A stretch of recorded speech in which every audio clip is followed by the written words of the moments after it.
For many years, youth culture creation has been the forerunner in Western civilization engineering. The younger generation of any given time represents the influential group of the future. Therefore, these generations of youth, in order to ensure civilization follows the intended direction, must be and always have been conditioned and inculcated via culture, mainly pop culture, education, media-birthed fanfare, and food for identity. The idea of finding oneself, for example, is many times accomplished through pop culture, media and establishment-generated culture, a concept we call culture creation, administered by examples like the entertainment industry via secret intelligence, with its roots and foundation in weaponized anthropology, brought to us by examples like Margaret Mead and Gregory Bateson, with its roots in further back ideologues like Wilhelm Reich, Charles Darwin, and social Darwinism, to Gnosticism and alchemy, and well, you can see the development of it all over time. From Nimrod to Simon Magus, John Dee, Sabati Zevi, Darwin, Crowley, Freud, Bernays, Huxley, Kinsey, to modern wizards like Moonves or Robert W. Pittman. We'll get to Pittman in a moment, but from Gnostic alchemy and Kabbalah to secular humanism and behaviorist scientism to, well, modern cable television. All these ideas and doctrines consolidated into a culture that fits perfectly into a little box for humans to sit in front of and learn from for hours a day. Youth culture creation via the television and mass media got its official start in the 50s, of course following its predecessor, the radio. The technology of using radio waves to carry information or sound modulated properties of electromagnetic energy through space, or as occultist Thomas Edison coined it, etheric force. Radio, as most if not all forms of technology, was first perfected within the military for alleged communication during World War I. Though it appears, and more importantly, radio was to be developed into a home appliance, a new opportunity to tap millions at once, the first social program of the state. Radio broadcasting, casting spells and creating culture, shaping perspective, or forming reality in all living rooms across the nation.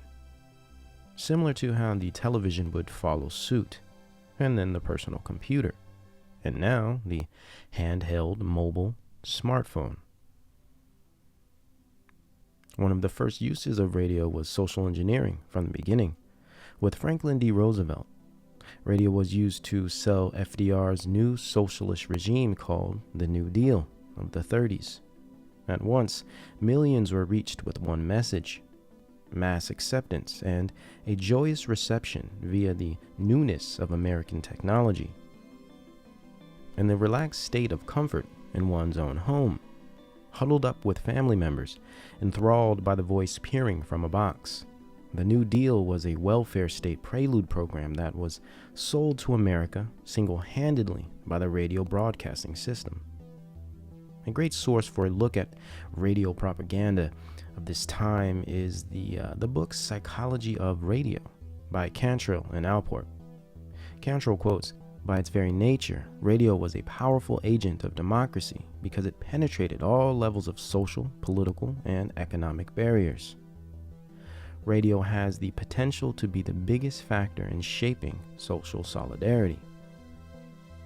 Well, today we would call this social engineering or state-designed mind control, and this is exactly what it was from the beginning. But of course, and as always, it is disguised in the veil of entertainment. For example, the black community targeting show Amos and Andy was utilized specifically to run systematic FDR New Deal propaganda spots throughout each airing. And we all understand this was a blackface type of show for the black community, yet they were actually white men playing the roles, playing the characters. This ensured black support and offered the population a false sense of security, identity, and importance. Now, early on in the 20s, under National Broadcasting Corporation, or NBC, and of course, Columbia Broadcasting System, or CBS, programmers and government bodies began to realize that radio had the power to control the actions of man and would gain the trust of the audience that was listening. Immediately, radio programming utilized Bernaysian techniques and aired agents of influence as alleged experts to influence the audience by appealing to authority. Here, radio personalities were created and became not only agents of influence, but trusted sources of information that millions would grow to depend on for their perception of what is happening in the world around them. Dialogue could save the world, said Lewis Hill in 1942, a CLU member and leftist propaganda artist, also founder of the pioneering progressive radio station KPFA in Pacifica, California. In 1951, KPFA receives the first major grant for the support of a non-commercial broadcast operation by, of course, the Ford Foundation. KPFA would go on to be a widely respected and trusted so-called independent radio source. Yet from its start, it has been a controlled opposition propaganda outlet funded by major establishment foundations, mainly Ford and Carnegie as well. Why KPFA? Why Pacifica? Well, this was the early 1950s, less than 20 miles from San Francisco. And what better way to prime a mass group for a new left counterculture movement that is only a decade away? Radio broadcasting. Who do you think sold the world the Grateful Dead, the hippie and New Age movements, the anti-war socialist brigades, the degenerate beat generation, free love and secular humanism? None other than KPFA. Well, let's just say they were at the front lines of these movements. The counterculture and the new left had a permanent home at KPFA, and still do. A Herculean bullhorn to shout their rhetoric and mantras to the masses. And yes, Ford Foundation, with the assistance of the OSS, CIA, would go on to fund other social operations like PBS, Public Broadcasting Service, the Rand Corporation, the Aspen Institute, and as well, Bilderberg. Ford also funded Margaret Mead's work and the development of Tavistock Institute. We will show why these two projects are so important later, but for now, we will focus on the radio. Oh, and let us not forget the beloved and alleged independent radio station NPR, National Public Radio. Yeah, Ford funded as well. Radio would be used to not only shape public perspective, identity, and political theory, but to create mass gatherings and revolutionary protest, similar to how its offspring, the internet, namely social media, is producing the same things today and being used for the same ends and agendas.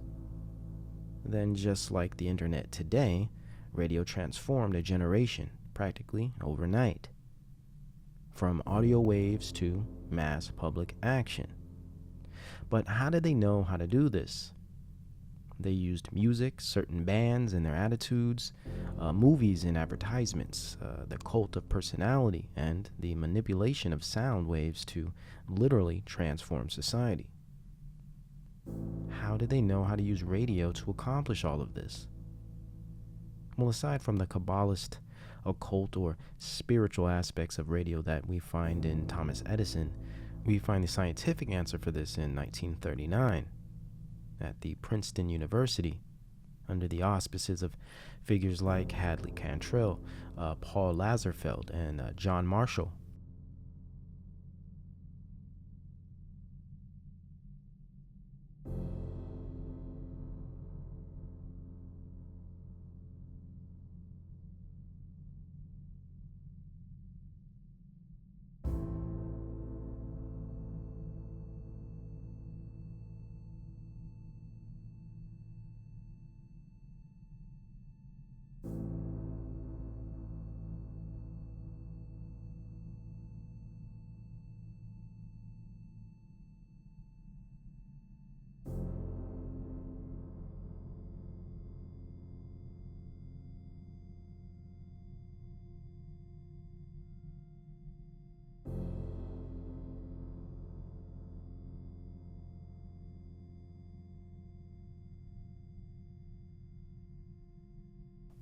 course, Frankfurt School elite and OSS agent himself, Theodore Adorno.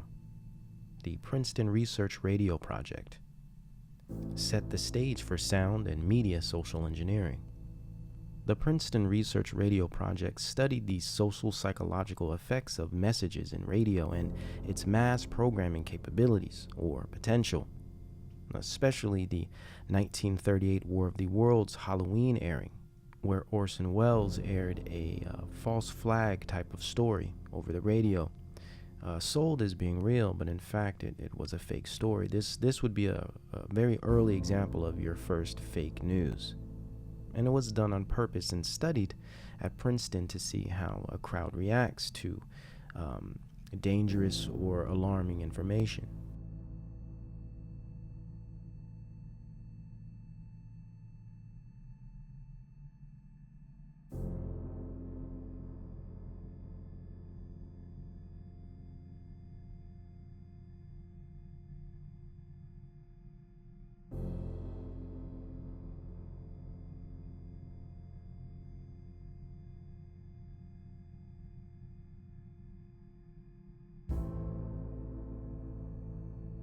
Though the Princeton Radio Project had hundreds of sub-projects, it presented the foundation for all similar studies to follow, like the monumental Macy's conferences of the 50s, for example, where cybernetics was started, and especially all the MK Ultra projects.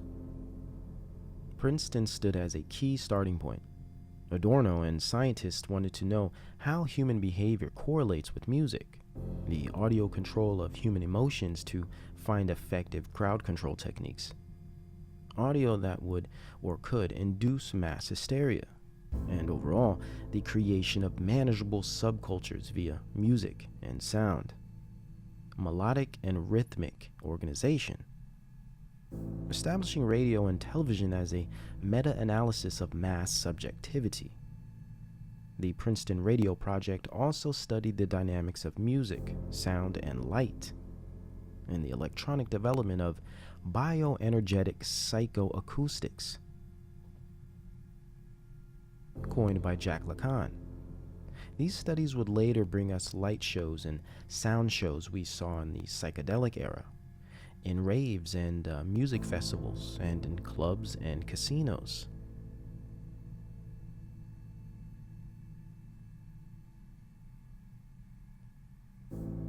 The radio to television, the psychedelic to discotheques and rave electronica, decade to decade.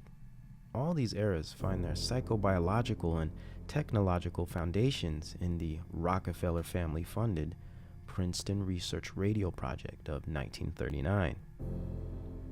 And several years after this project, it is no surprise that radio broadcasting services began to encapsulate America like never before, much stronger than its infantile days during FDR and the New Deal, and much more effective by now, utilizing music and the culture that came with it to shape the society that consumes it. With the 50s in full swing, so was the growth in production and use of the television. At this time, NBC, ABC, and CBS all were transitioning their primetime radio programming to the new medium, and it is here where monumental culture change began to take place. Though television was marked to change culture, it would also create subcultures and cultural dialectics between them. Probably the most vital subculture created during this time was the media creation of the teenager. A new target population and control group to shape, indoctrinate, and sell a new identity. This was accomplished nearly single-handedly through Hollywood celebritism, and namely James Dean or Elvis.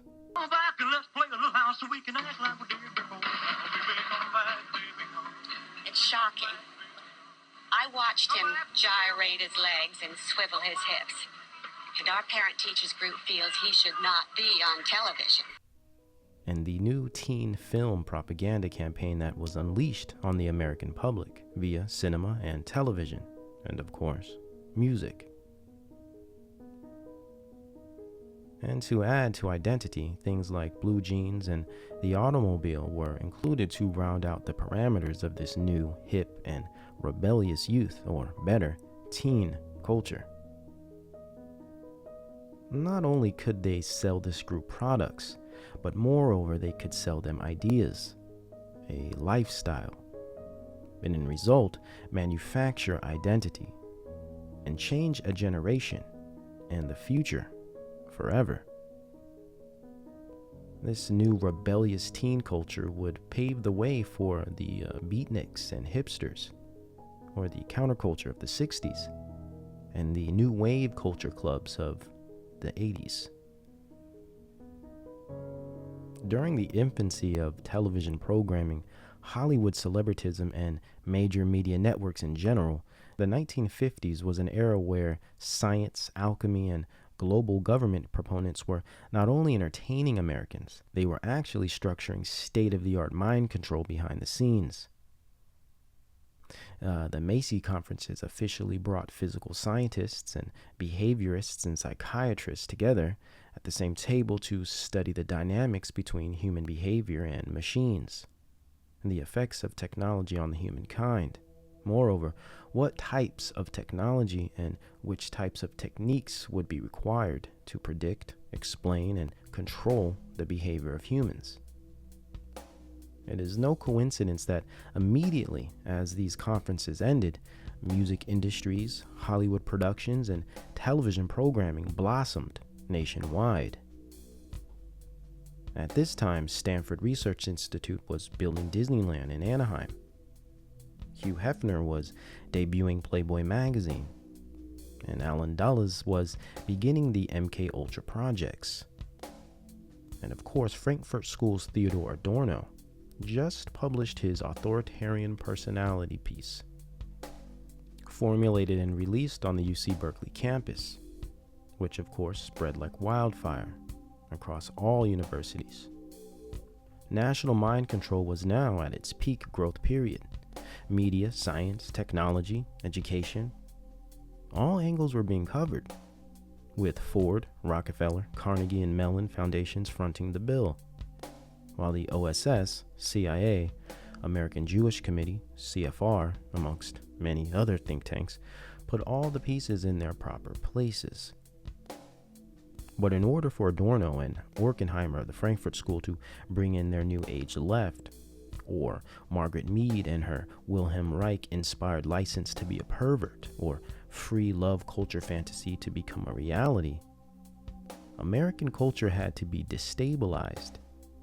Christianity moral codes had to be severely undermined. And by 1950, this was officially kick-started by the media-manufactured teenager subculture. In 1944, the manufacturing began, with always the media conditioning propaganda of Skull and Bones publication, the Time Life magazine franchise. The hit story on the new rave of American teen girl life took center stage, opening the door for 17 magazine that same year. And the new concept of the teeny bopper, youth consumer culture, rebellious film and music.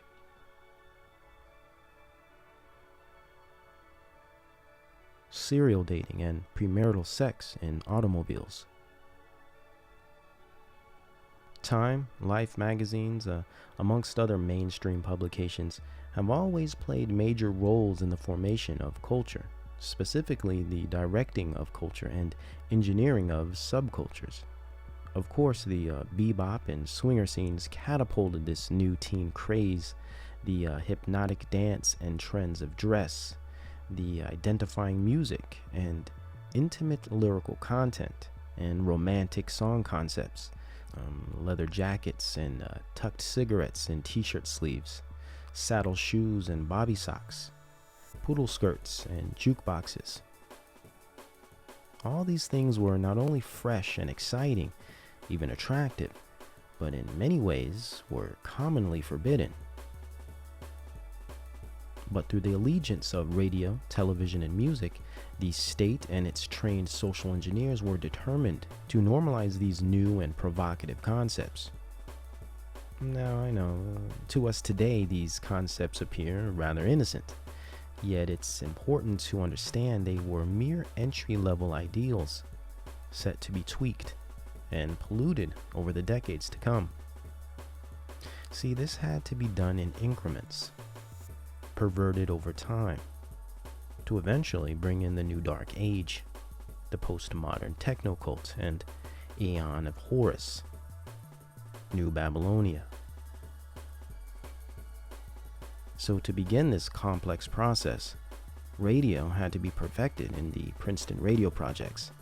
Society and its in-group behaviors had to be understood, predictable, manageable, to ultimately structure the post-World War II social hive mind.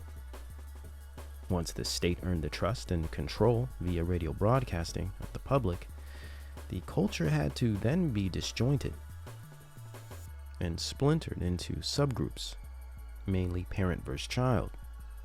This was accomplished through the creation of the teen, and with the addition of television, Hollywood, and a new booming music industry to radio, the generation gap and American culture war began, posing a formidable threat to its Christian moral fabric and social stability as an independent nation.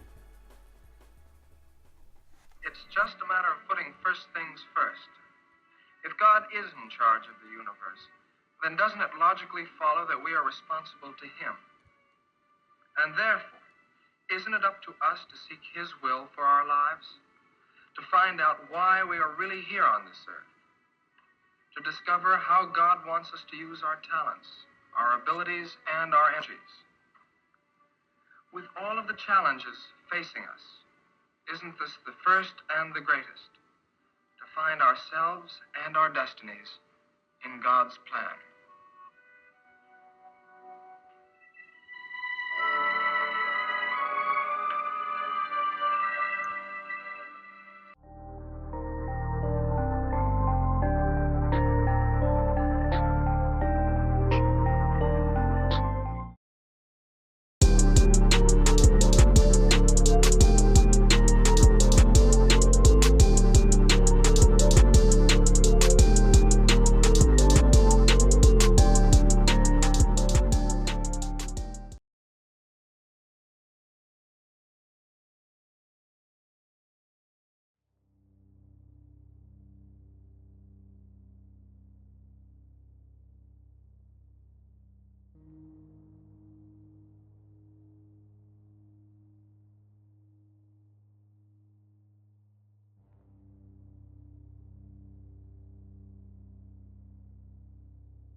Directly from the mouth of the beast himself, the eater of souls, of children, of all things that are pure and good.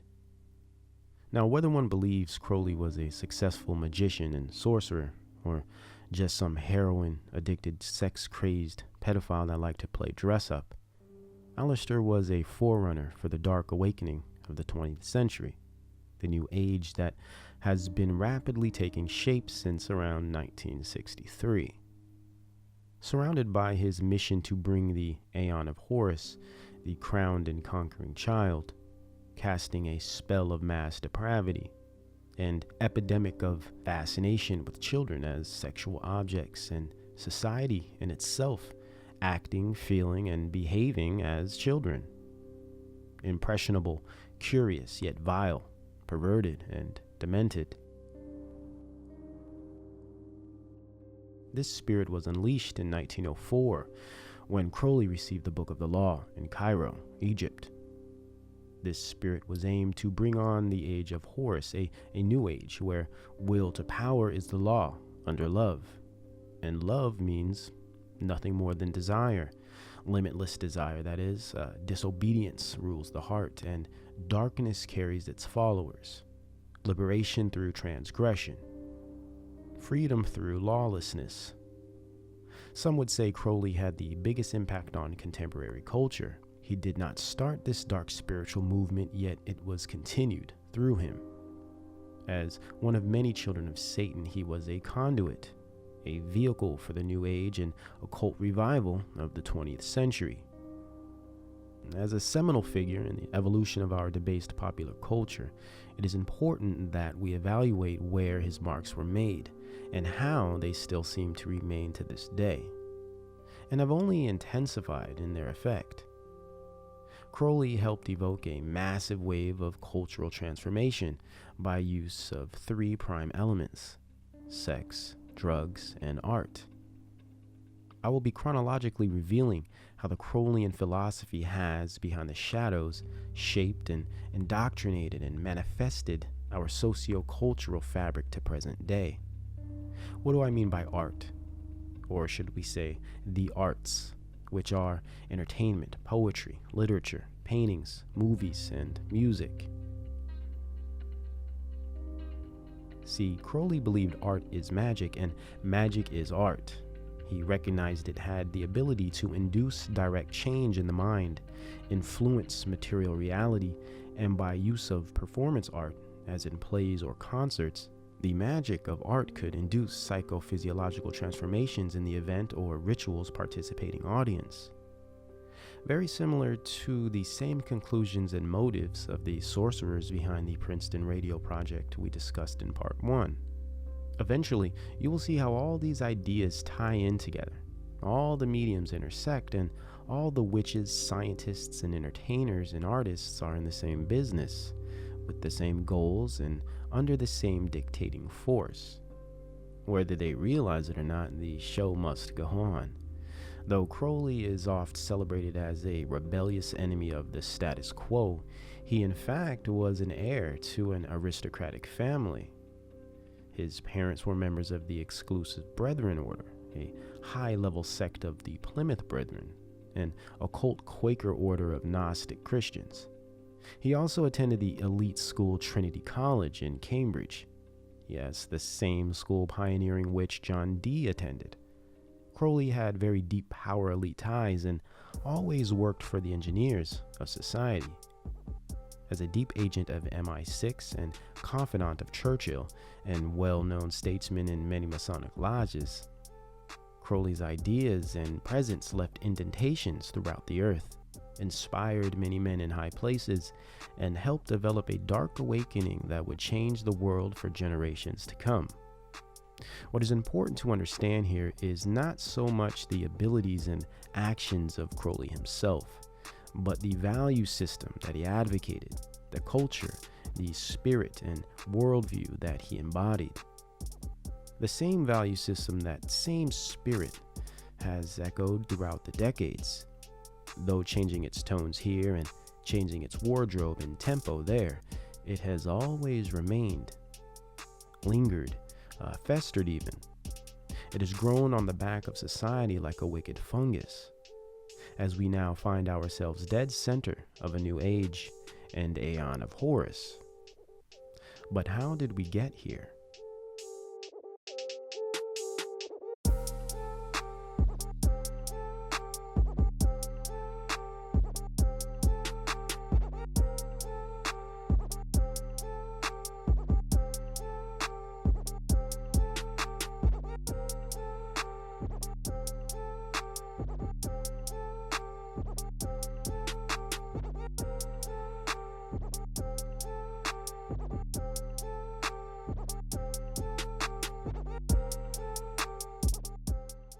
In part 1, we took a look at the Princeton radio project and the beginning of social engineering via mass media, plus the cultural manufacturing of the teenager identity of the late 40s and early 50s.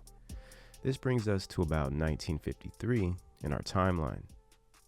There are a few years as significant as this year, possibly 1963, and 69 are about even, but we will cover their significance later.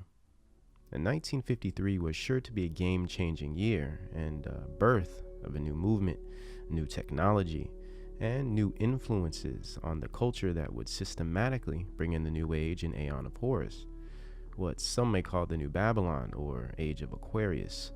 I prefer to call it the post-reality era, but they all fit the same. Some may say, oh well, many things happen every year. Every year has its significant moments and events of change. Though this bears its obvious truths, not many years appear to have a patterned and purposeful intent like the happenings of 1953. Three important factors amongst others, though these appear to hold the most significance, which are, first, the American establishment of new socio-psychological research of London's Tavistock Institute via Operation Paperclip. Second, success of the many Macy conferences on cybernetics and mind science that followed, like MKUltra. And third, and most importantly, the creation of the Central Intelligence Agency, or CIA, in 1947. Merely a converted organization of government psychologists, banking lawyers, and military officials from the prior OSS, or Office of Strategic Services. These three developments would lead to mass organization of splinter cell operations that would all take place in 1953.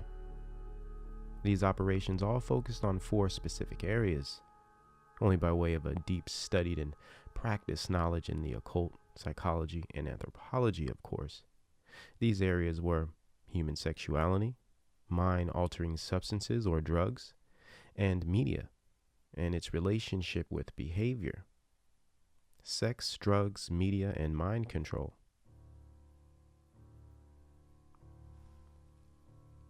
First, let's start with drugs. MKUltra had many sub-projects and operations, though one of its largest in scale was the Operation Native Revival. This operation was set to investigate the tribal and indigenous use of hallucinogenic substances across the world, as well as hallucinogenic substances created in labs, and double agent provocateurs or intelligent psychologists and anthropologists disguised as entertainment personalities and artists, writers, etc. were used to not only do the studies, but recruit the test subjects and promote their findings through the culture. In 1953, Gordon Wasson, the man who coined and popularized magic mushrooms, voyaged indigenous parts of Mexico to promote mushroom use and ancient beneficial properties of psilocybin under MKUltra Subproject 58, which was later promoted by the typical Time Life magazine group in 1957. Also in 1953, Beat Generation writer William S. Burroughs, whom we will be diving into later, was magically making his way through Peru in search of ayahuasca, which would later become famous via the Yage Papers in '68. Oh, and guess who mysteriously happened to try mescaline for the first time in 1953? An experience that would lead him to write the mind-shattering and culture-transforming book Doors of Perception, thanks to MKUltra proponent Dr. Osmond, the one and only Aldous Huxley. Oh, but it does not end there.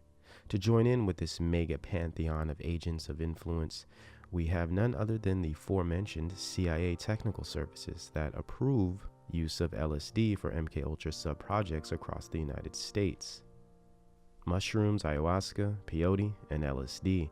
Interesting that all of these soon-to-be famous individuals just happen to be discovering the properties of these drugs in this same year, and all just happen to be directly tied to secret intelligence cells within the CIA, or MI6. Just as the CIA begins its projects on the relationship between human behavior and mind-altering substances. 1953, exactly 1 decade before the psychedelic explosion hits the American youth culture. Interesting, no?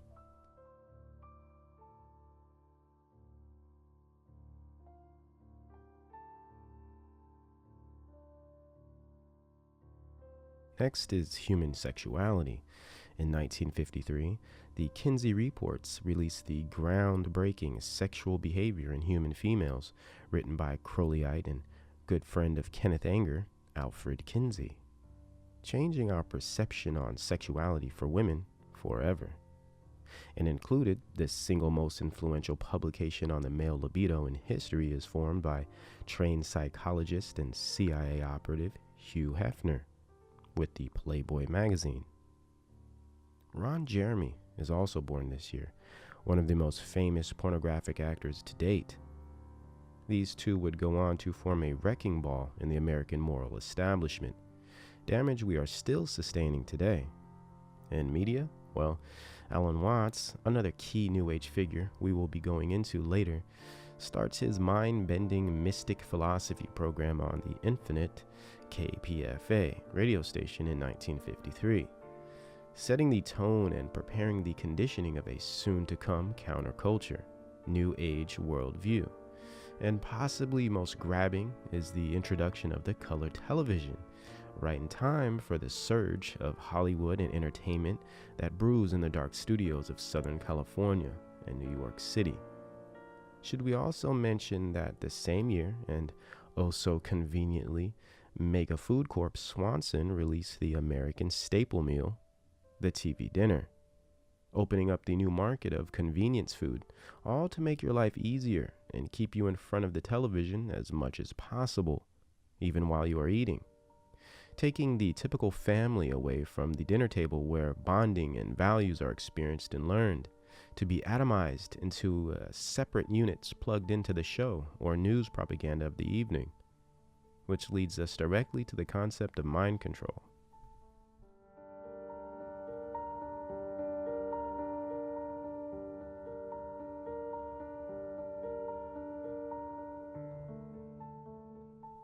In 1953, Ron L. Hubbard, after splintering from Crowley's OTO, starts the infamous Church of Scientology, one of the largest and most successful science fiction cults to exist. At, and yes, the same time, as the CIA sponsors the Robertson Panel to discuss the reality and possibilities of a UFO threat to national security in 1953. The follow-up panel to the previous Air Force-sponsored UFO studies, the SIGN program and the Grudge program, under the Project Blue Book umbrella, setting off the early stages of mind control that would eventually lead to the socially accepted belief in outer worlds, galaxies, and foreign life forms, and ultimately, the Great Alien Deception.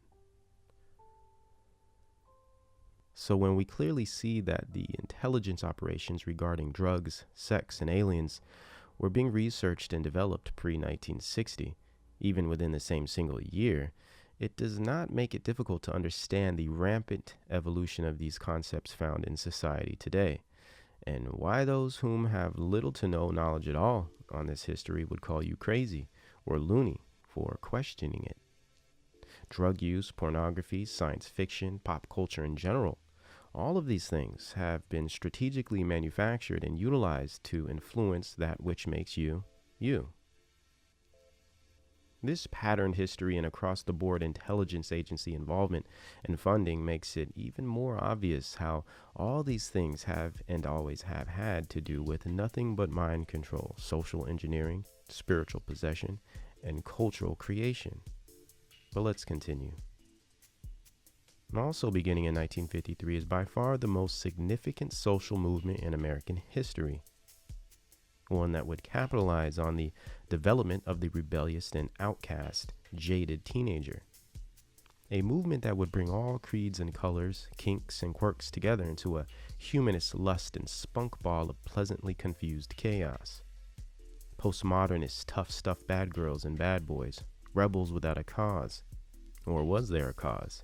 Some would say freedom, some would say gay rights, some would say equal rights, some just wanted to get high and listen to bad music and blame all their woes and pros on the man.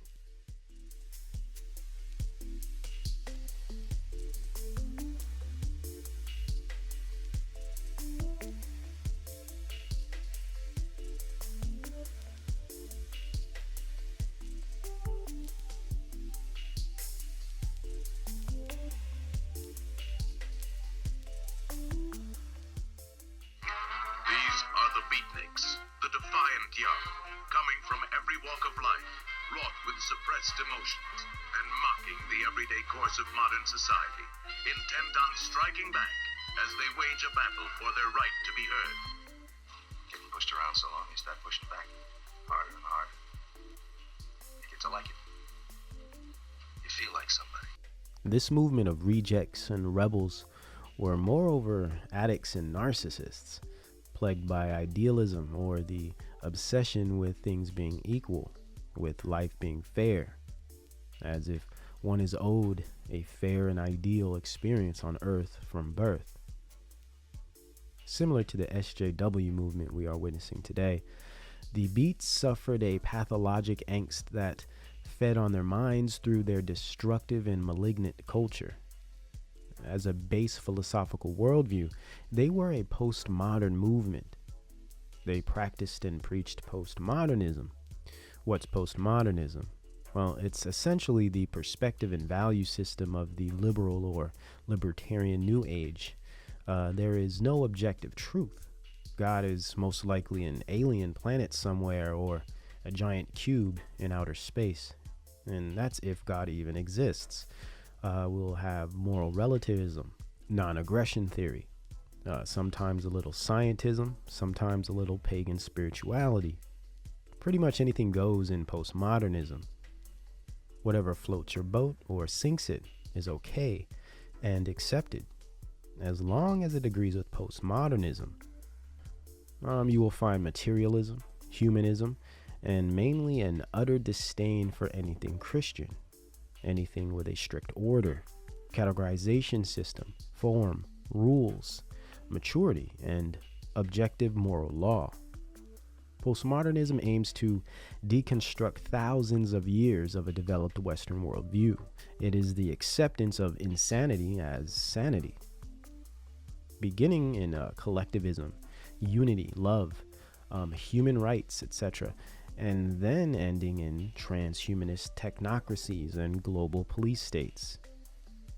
Recognizing that the most influential youth culture in Western history was founded in such a worldview and set of values makes it quite easy to see it blatantly dripping through our culture today, and playing right into the hands of the mono-state, as the synthesis needed to manufacture the monoculture of one people, no truth, and surely no God. No God of any authority, at least. In postmodernism, the self is the authority, which actually means the state is the authority, since the state indirectly controls the self via mind control techniques and spiritual possession by way of ego manipulation. Hence the Beat Generation, the first major movement of postmodernism that would shape the next 6 decades into the post-reality era land of Caitlyn Jenner and Donald Trump. What is important to recognize is the main headlining figures of the Beat movement. In its early days, pre-1963, there were the headliners Allen Ginsberg, Jack Kerouac, and William S. Burroughs. Yes, Thompson and Cassidy are important as well, but they will play into the story a bit later. Before we go into these dubious characters, we must remember that they influenced millions over the years and still have a huge impact on culture to this day, especially academically and in the university system. When one mentions the idea of culture creators or agents of influence, very few names match up to the prowess and hypnotic nature of Ginsberg, Kerouac, and Burroughs. What's also important to remember is what they shared in common, what fueled their engines and comprised their values. Things like drugs and addiction, depression, and even insanity. Both Burroughs and Ginsberg spent time in psych wards. In fact, Allen Ginsberg spent most of his adolescence visiting his mother in mental facilities, which she eventually ended up committing suicide in. Both Ginsberg and Burroughs were erratic homosexuals with a twisted and depraved sensibility that fell all throughout their writings. For instance, the piece that brought Ginsberg to fame in 1956 and blasted like a late-night marathon for months on the KPFA radio station was his piece Howl. Simply a homoerotic fit of a poem that would only come from a very dark and disturbed individual. Yet it was praised, heavily promoted by establishment-funded liberal media outlets, and a new movement was formed. Or Burroughs' perverted heroin addict bloodlust novel that made him famous called Naked Lunch. Burroughs was by far the most depraved and borderline psychotic out of the entire Beats movement. In fact, he shot and killed his own wife on accident when bat spit high on a drug cocktail and saw no jail time at all. Some documents say within his famous Yage papers, a book of letters he wrote to Allen Ginsberg in 1953, that he killed a man while on his Peru expedition looking for ayahuasca. Burroughs represented the repression of a sick civilization, a leader of an existential insanity that was being promoted at the time, and would continue to be promoted for the following generations. Yes, Burroughs was merely a bored and butthurt trust fund kid with deep-tied intelligence connections. Some believe he was sent to gather data on ayahuasca by CIA co-founder himself, Wild Bill Donovan. The same Wild Bill that tapped Burroughs to join the OSS once graduating from, of course, Tavistock Academic Facility, Harvard University. When one figures he became famous once he returned from Peru and helped spawn a massive drug culture that would develop to the end of the century, things seem to be all too clear. So where does Crowley fit into all of this, aside from the shared interests in heroin and gay intercourse? Well, it is known that Burroughs was an avid occultist, obsessed with magic, Hermeticism, and even Scientology. Burroughs was a witch in his own right, a follower of the orgasm-obsessed Freudian psychologist Wilhelm Reich, a Scientologist and supporter of NAMBLA, North American Man-Boy Love Association, the same NAMBLA that Allen Ginsberg was a staunch advocate and registered member of. So a big, huge, beautiful painting of a naked boy sitting on a Greek-bordered couch. Flower pot at his feet, his legs spread, with very nicely painted genitals and a very handsome face, sort of like a Greek faun or something, like just really striking. And I said, "Who's that?" And he said, "Oh, that's my friend Peter Orlovsky who lives here." And then Peter walked into the room, really tore my heart out. Ginsberg was also a mystic of sorts, and also was heavily influenced by Wilhelm Reich.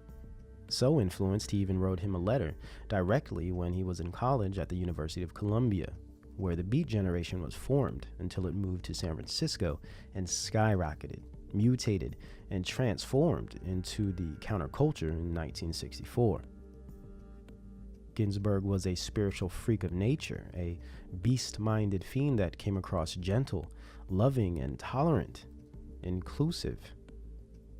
What ties Ginsberg into Crowley, aside from his Crowleyan sidekick Burroughs, was his connection with another seminal figure in the Crowleyan spiritual movement of the mid-20th century, and that was Harry Everett Smith. Smith also was a Beat Generation figurehead and monumental influence on the counterculture that would come in the next several years. Smith was indeed simply an open Crowleyite. Further, he was in fact a member of the OTO, Ordo Templi Orientis, one of Crowley's brotherhoods. Harry Smith was a Kabbalist and Gnostic. In fact, he utilized both to cast a spell on society when he ritually designed and released his anthology on American folk music. Said to have been the single album that jump-started the folk and blues music revival that would carry the 50s and play as the foundation of the psychedelic rock era. Ginsberg was a close friend of Smith. In fact, they both attempted to make the Pentagon levitate with an early punk band called the Fugs in an anti-establishment sacred ritual, though it appears they were unsuccessful. Harry Smith was raised by parents who were both in the Theosophical Society. His father was also a high-level Mason. Obsessed with Enochian magic, we find Smith's connection to the work of John Dee and his magical effect on society through his witchcraft-laden folk anthology album. I guess it wouldn't be a leap of the imagination to accept the idea that he was a huge influence on the career of Bob Dylan, one of the devil's very own and beloved workmen. Smith introduced Ginsberg to many dark aspects of the occult, and Ginsberg was receptive and giddy. He mixed these rituals with drugs, sex, and profanity that filled his poems. Ginsberg was a Boar's Head Society member at the Columbia University under the Frankfurt School Liberal Arts Department tutelage. Columbia of New York was where the Frankfurt School actually received its start in American education in the 1930s. Ginsberg and crew were the perfect twisted bunch to help indoctrinate the masses with their blind zeal, shared perversions, and diluted perspectives, and overall hatred for Christian morality. Postmodern communist sympathizing, alternative lifestyle vanguard was Allen Ginsberg, the Aleister Crowley of academia, a witch in teacher's clothing. Worked for a long while in marketing research, doing statistical work determining what kind of minds you have. Ginsberg and the Beats liked drugs, and they despised reality. They were looking for something more, something deeper.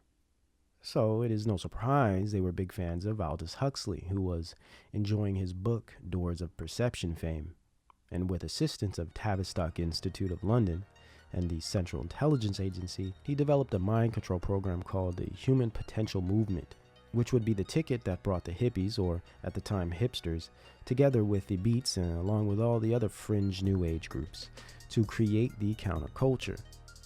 But Huxley needed a location, an escape venue, a school even for this movement.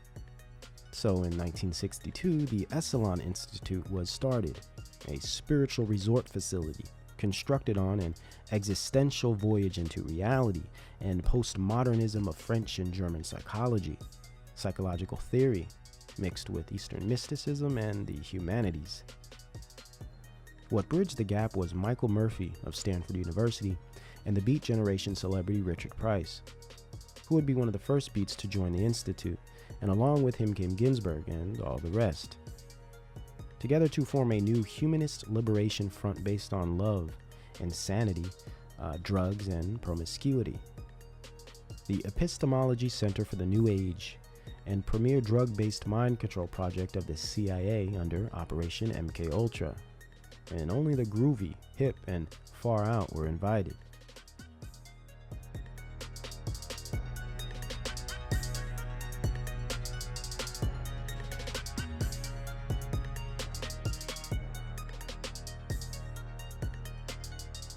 Next, we step into the first blood of our domestic version of Project Phoenix. In 1963, Americans suffered from a mass psychological operation and death ritual that some call the killing of the king. President John F. Kennedy was assassinated and transformed the psyche of America instantly, and placed a dark spirit across its waters, city streets, and neighborhood homes. Was he actually murdered? Or was he shipped to some secret elite island somewhere with the rest of the fake Death Brotherhood members? Well, that's a debate that matters very little to the overall effect of this event. This ritual would seal the fate of a once somewhat united American society, one with potential, one with still a sense of balance, tradition, and cohesive moral standard. It was here where the social split began.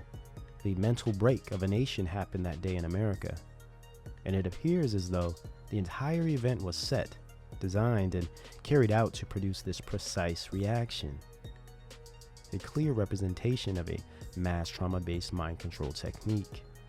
Socio-psychological terrorism. Again, another Hegelian dialectic of problem, reaction, solution.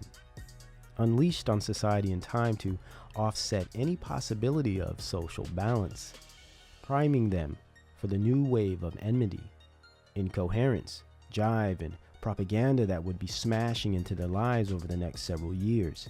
A battlefield of civil rights was taking its shape. The psychedelic era was on the horizon, and an entire society had been shaken and stirred right in time to embrace it. With a war overseas looming, vast MKUltra drug projects in their advanced states of research, moles, educators, celebs, and agents of influence in their proper places to administer indoctrination, America stood as a sitting duck in still waters, quietly before the storm. The storm begins in 1964, and the phasing out of American Christian morale takes its step forward. Though social unrest was growing in the South, setting precedent for the Black Power movement that would take shape in a couple years. On the West Coast, something else was brewing. Under the auspices of Tavistock Institute and Stanford Research Institute, or SRI, the work of the recently passed Aldous Huxley, who strangely died the same day as John F. Kennedy, also the Johnny Appleseed of acid, Al Hubbard, and anthropologist Gregory Bateson, was in full swing.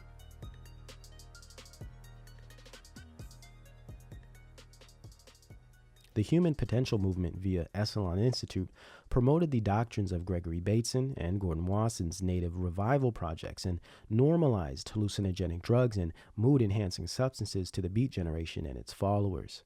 Beatniks, hippies, and rejects abroad were now a complete movement. The counterculture was born. After being recruited by Bateson, Stanford's Ken Kesey, writer of MK Ultra novel One Flew Over the Cuckoo's Nest, was dosed with LSD in the famous Menlo Park projects. Bateson would later recruit Allen Ginsberg to join. Kesey was sent out on a mass dosing social project with the Merry Pranksters, a covert psyop squad that would popularize the mind-deforming and spiritually possessing substance LSD.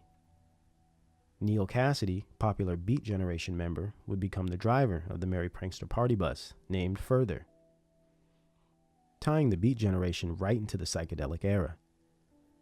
From the Merry Pranksters would come the Grateful Dead, another Tavistock-controlled psyop band that was also dosed in the Bates and Menlo Park LSD projects. Members of the Bohemian Grove Society, and all children of Masonic families. The Grateful Dead was managed by Alan Trist, son of Tavistock scientist Eric Trist. Also in the handling and directing of the Grateful Dead was CIA psychologist Hank Harrison, whom is also the father of Courtney Love. But that is another story we will have to save for when we get into the 90s, back to summer of '64. So the hippie generation, deadheads, psychedelic rock, and LSD popularity came directly out of the CIA Tavistock-funded and guided Merry Prankster group of the West Coast, and the Carnegie and Mellon-funded Harvard Research Group of Leary on the East Coast. Later, which would produce the psychedelic drug-running gang, the Brotherhood of Eternal Love, where eventually both sides would come together under one umbrella, solidifying the degenerate culture once and for all in '67 at the Human Be-In Festival in San Francisco, Golden Gate Park. From the early days of the Beats and Harry Smith's folk revival to the psychedelic era with characters like Wavy Gravy, who will become one of the prime LSD dispensers in the counterculture. In fact, this is the guy who supplied the quote-unquote bad acid at Woodstock. Along with Wavy Gravy would come the most infamous of the bunch, though Al Hubbard, and not to be confused with L. Ron Hubbard of Scientology fame, might have pushed more physical LSD, but Timothy Leary sold the culture of LSD. He sold the worldview of the hippie generation. He embodied the spirit of freedom through rebellion that defined America at the time. An open CIA operative, psychologist, and Harvard man, Timothy Leary was a devout Crowleyite. In fact, he openly explains in many interviews how he felt he was continuing the work that Crowley left off when he passed. Harry Smith surprisingly stated nearly the same sentiments, both continuing in the great work of the beast and contributing to the destabilization and spiritual possession of humanity.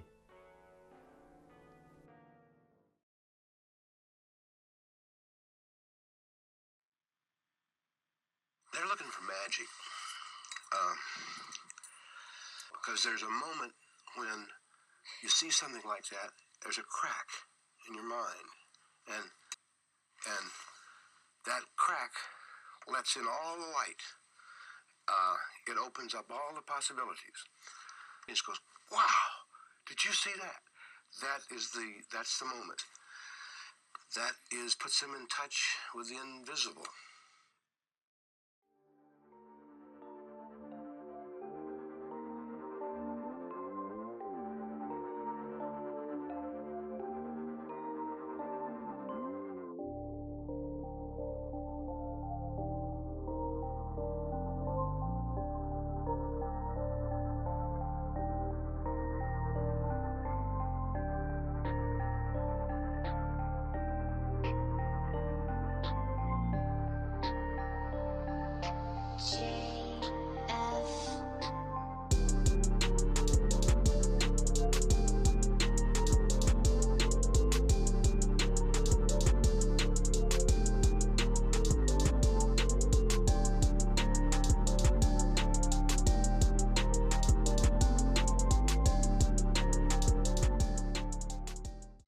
Tore my heart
By 1966, a strong black and white trauma bonding psychological operation was at work, and losing one's mind to make sense of it all presented itself as the only option for a great majority, pushing the popular worldview further into satanic perspectives, undergoing spiritual possession and mind control on encompassing scales.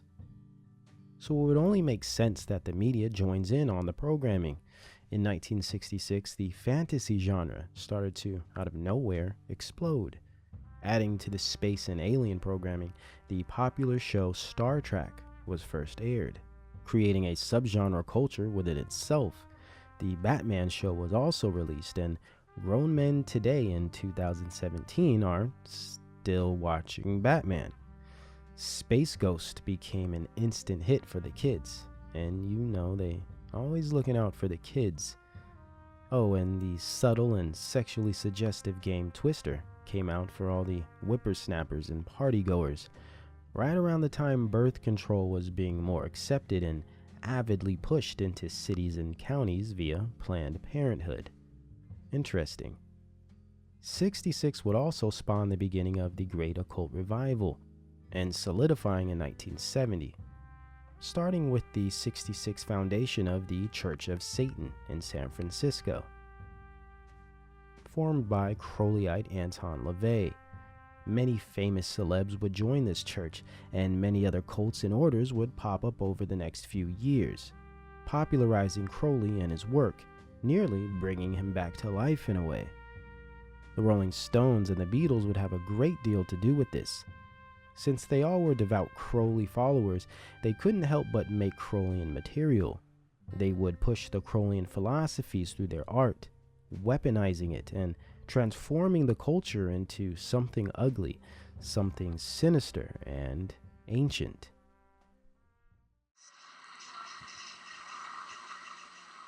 I remember when we first went in, one of the people said, "Who are you?" And Tex said, "I'm the devil, and I'm here to do the devil's business." And I remember that in my conscience, it's so alive in me, even just recalling it. I remember that I had gone so far and there was no turning back. That even if I had wanted to run, even if I had wanted to leave, I couldn't. It was like I was caught in something that I had no control over. I had absolutely no say-so as to what was happening there. It was just like a tool in the hands of the devil is the only way I can put it. By 67, Charles Manson steps on the scene, and yes, directly tied to the CIA, somewhat of a monarch assassin / handler, very educated in hypnotism, Scientology, and the manipulative use of LSD, which he was generously supplied with via secret intelligence cells in the Bay Area.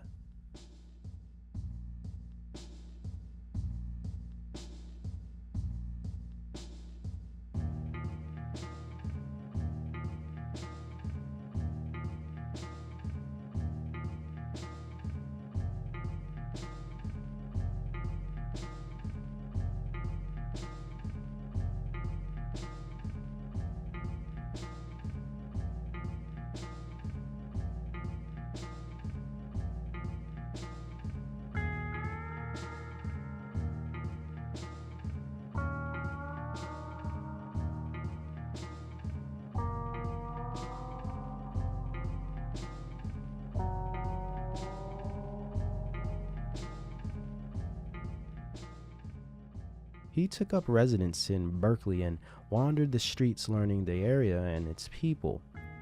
This is where he found the Scientology spin-off cult, Process Church, where he would eventually recruit minions to form his later famed Manson family.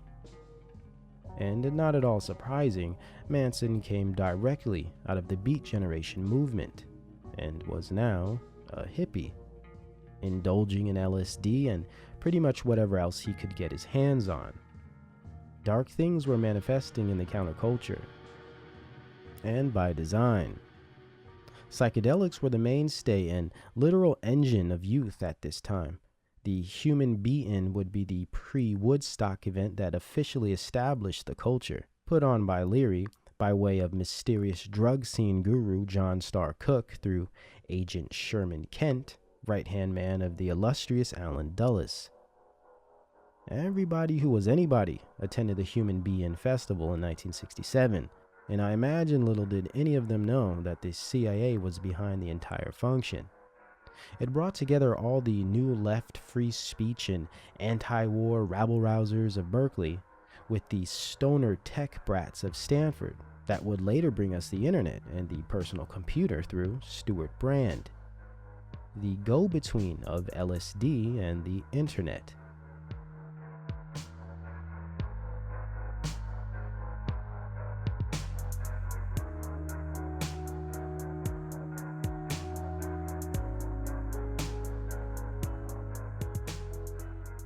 It brought all of the liberal counter-establishment crews and broods to the same floor to bathe in drugs and free love, fantasize about changing the world and reaching a higher state of being. Babylon Rising. The dream before the nightmare. It's interesting how the Summer of Love, which was during this year in 1967, appeared to give the culture a moment of sincere and genuine happiness. A drug-induced victory of sorts, a sense of accomplishment, a brief and imagined accomplishment and happiness, that is. 68 would erase all of that and start the very beginning of the end of a cultural movement. By 1968, the psychedelic movement had hit a crescendo. In the spirit of Huxley, Wasson, and Leary, Carlos Castaneda, the next agent of psychedelic propaganda, became famous with his peyote-painted Don Juan novel series. An anthropologist and protege of Gordon Wasson, Castaneda was featured in again, and as always, Time magazine, and labeled the godfather of the new age. Probably the most significant of the MKUltra projects of drugging society through creating cultures that survive on drugs was the book written by Tom Wolfe, The Electric Kool-Aid Acid Test, which single-handedly created an entire new and fresh movement of first-time LSD users and supporters. Though LSD was illegal in many areas by '66, this piece of literature made it a god. Laws and regulations had no meaning at this point. The Dark Age was here. Things were getting more debased, more sexual. Music was getting darker and twisted. The black metal genre was growing, and even black metal glam rock was surfacing. This homoerotic, androgynous, yet gothic and witchy music that was littered with Crowleyism, and its authors were open Crowleyites. I fell into the trap of the black magic, Kabbalism, and the whole idea of just the Crowleyism of the times, and I really got completely disoriented by all that. Rosemary's Baby came out this year in '68, setting the tone for the following year to come, birthing the Crowleyan crowned and conquering child. At the same time this year, and assisting in the domestic Phoenix project of social terrorism, the serial killer operations were brewing, beginning most significantly with the Zodiac killings. The Zodiac who had happened to be terrorizing the San Francisco Bay Area, home of the counterculture. Though this terrorized mainly the silent majority and bystanders of the current psycho cult of drugged and doomed rebel squads that ranged between 16 and 30 years old, just as planned. And this surely didn't stop the spread of counterculture doctrine and mind control. As the Esalen Institute became more popular, and celebs like Allen Ginsberg and Alan Watts continued to peddle their spiritual poison to the masses of foolishly curious followers, the New Age was taking its full form. But it needed a span of events to crack and dismantle any residual of modernity or morality left in society. And this started with the killing of Martin Luther King and Bobby Kennedy. If there was ever an official moment or beginning to the end, it was now.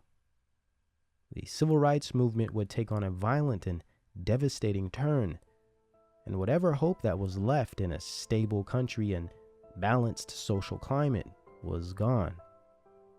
1969 would finally put a fork in it all, and the dazed and confused counterculture had no idea what was getting ready to hit them. 1969, the cancerous Ouroboros, eating itself by nature, with all its occult meaning within the numbers and matching rituals that followed during its reign, would surely be a 12-month period to remember. This year was one people call not only an end of a decade, but an end of an era. The final socio-psychological split in spiritual possession would take place during this time. The finale of finales before the age of Aquarius, the dawn of Janus, and New Age movement that would take its establishing seat in 1970. Rounding out the full debasement of American culture and the utter destruction of righteousness and Christian morale that kept society together. The new left movements of liberation and weaponized human rights injected postmodern ideals into this new world.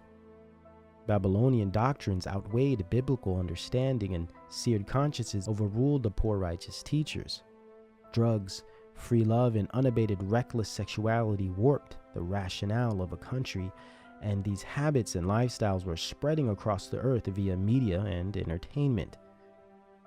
As it always does, and by design in its success. So to fulfill this journey and take the 70s into a completely deeper and darker realm of spirituality, 1967 had to be momentous and devastating. Reality had to be shaped and shattered within a single blow. Fantasy, tragedy, unrest, and wonder had to be rolled out consecutively in just the right order to topple humanity once and for all, and lay the proper groundwork to bring in a floundering new age and brave new world. 1969 was very eventful, to say the least. To continue in the space race propaganda of NASA and spirit of Crowleyite John Whiteside Parsons, many know him as Jack Parsons, father of NASA via his pan-deity inspired and alchemic jet propulsion lab. The moon landing psyop was unleashed on the damaged and shaken American people. Apollo 11 on July 16th, which is 7-7 in numerology. An evoking ritual and psychological operation wrapped in one, playing on the imagination and wonder that presented itself plenty, and as would to be expected, especially after receiving so much trauma over the previous several years. The American people were looking for any excuse to be taken away and blasted off into what could be, since what wasn't appetizing. People were hungry for escape. Nixon came in office as president, a lifetime actor and character I believe Trump is being designed after, would soon end dollar convertibility to gold, and even further deepen the welfare state and socialist empire by broadening the Great Society social programs of Lyndon B. Johnson. The Stonewall riots would occur, right in time for the wild 70s and soon Studio 54 era. These riots birthed the gay rights movement, propping up the secret Skull and Bones creation, the Mattachine Society, of NAMBLA advocate and gay rights guru Harry Hay, and of course San Francisco's own Milk to follow. The Baphomet spirit was in the midst. At the same time, Jack Kerouac would die, ending officially the remnant of the Beat generation that had now morphed into an LSD and heroin-ridden band of knuckle-dragging hippies, yogis, and outlaws. Another huge blow this year would be the assassination of prominent Black Panther Fred Hampton, officially ending the Black Panther movement of Black liberation. Soon we will see the conversion of the focused, militant, and socially concerned Black culture into a smooth operating, jive spittin', lady pimpin', and perm drippin' culture of sin and debauchery, ushered in by a dubious character indeed, Time Life magazine photographer, CIA operative, and film director Gordon Parks. But we will save his story for the 70s. And as always, Hollywood would play a key role in making the counterculture the staple culture of the period, with the degenerate drug dealer and rebel hero film Easy Rider, which was released in the early summer. Like Shaft would birth the pimp and hoe and flash and dough culture, Easy Rider made the anti-establishment stoner and outcast cool, sexy, and heroic, all in the guise of a compelling and persuasive script, amazing acting, and a twisted, catchy ending, as usual. Next was the culture-shocking and society-transcending incident of the Manson family murders that occurred the same summer, 1969. August 9th, the same day the Haunted Mansion opened at Disneyland, several miles away. The same year Marilyn Manson, the death metal musician, was born. Oh, but these are all just probably coincidences, right? Mixed with the Zodiac killings, the assassinations and untimely deaths, the new potentials of space travel and a concurrent bloody war overseas, 1969 had presented itself as a nail-studded baseball bat in mid-swing. So to continue in this fear and pleasure, masochistic type of narrative, of course a hedonistic and mind-blasting event had to be presented. And literally days after the Manson murders, the Central Intelligence funded and organized Woodstock mass doping project was opened, bringing the largest mass of human bodies together during what some would say was one of the most tragic and destabilizing moments in history, as a joined unit to dissociate and bury somewhere deep within the subconscious the everlasting pains and absorb the tainted, bad acid and mind-altering drugs as test rats for the biggest socio-psychological science project ever produced, Woodstock, subproject of MK Ultra, sex, drugs, and mysticism. The Dionysian pleasure trough made specifically for the useless eaters to detach and frolic. Just as the human potential movement of Huxley, the native revival of Wasson, and the weaponized anthropology of Bateson would have it, whom all worked in the spirit of Aleister Crowley, who used the same drugs, sex, and music in his workings and rituals before all of this. The great work was at hand. To officially end the era and steal the imagined success of the hippie culture in Woodstock, and to square away the decade, the Rolling Stones attempted to throw a West Coast version of the event, known as the Altamont, held at the Altamont Speedway in Northern California in December 1969. After a decade of strife, too much pleasure, too much drugs, and not enough moral guidance, the counterculture hit a wall at Altamont. To start, it was secured by the CIA drug and prostitution running organization, the Hells Angels. Paid with LSD and alcohol, they secured the 3-foot stage with knives and pull sticks.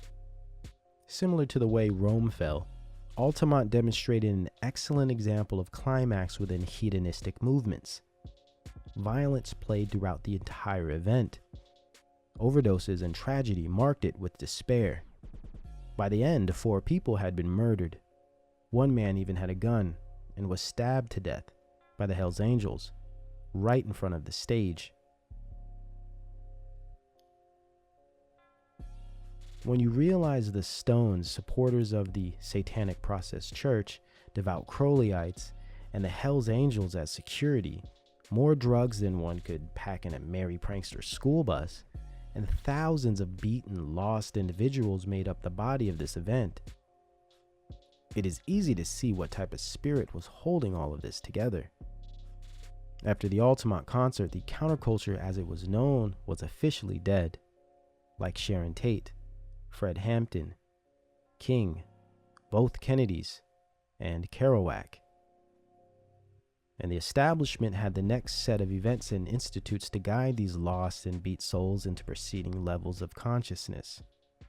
The new age of cults and gurus, neo-paganism, blaxploitation, and self-indulgence.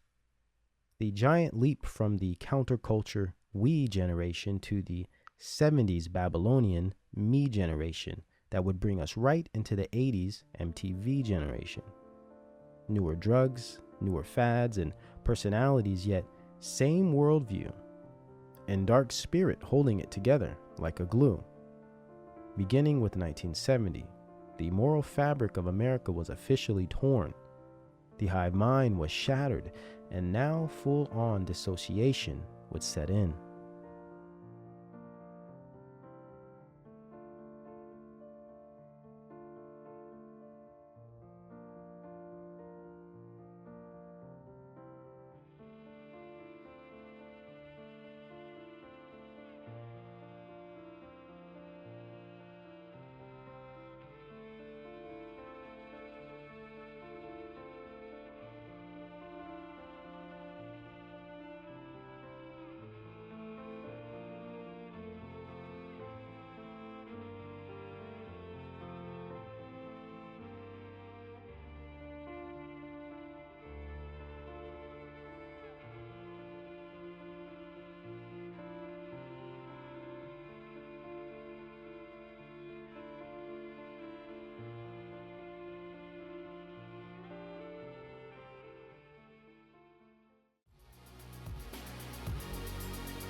Everybody grows up with different morals according to their culture.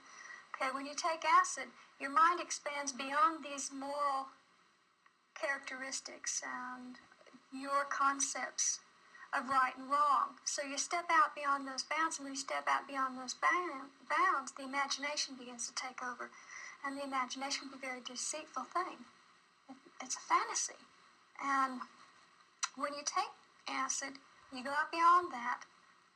You think you're coming back to where you started from. Originally, you don't. And every time you drop acid, you get a little bit further away from reality. And I took so much acid that I just was what I would term spaced. And it took me many years to what I term now re-enter. And that was just through not having any acid and having to deal with reality every day. I've been an admirer of Aleister Crowley. I think that I'm carrying on much of the work that he started over 100 years ago, and I think the 60s themselves. You know, Crowley said, do what thou wilt shall be the whole of the law under love. It was a very powerful statement. I'm sorry he isn't around now to appreciate the glories that he started. The 1960s were by far the most transient, traumatic, and influential years America had ever endured. By 1969, the revolutionary counterculture was taking its last breaths, or on its deathbed, if you will. But at the same time, a new age was being born, the final stage in the spiritual and social mutation of humankind. The decade man would forget the true and living God, worship himself, and every imagination of thoughts of his heart was only evil, continuously. Wickedness of man was great in the earth, and America, the new Babylon, its cup overfloweth. Drunk on the wine, it inspires the nations, reshaping, re-educating, and swallowing the world whole, while it fashions the new global order. White and black magic occupied the quarters. Angels of light and angels of darkness would replace the true faith, while many counterfeit faiths would transpire. As America was consecutively flipped on its head over a 3-decade period, by 1970, the great work was practically finished. And whatever else wicked things that were to come this way would come freely and organically, since by this point society had been indoctrinated and possessed to act inherently wicked, careless, turbulent, and lustful, all the while painfully naive, desperate, and zealous.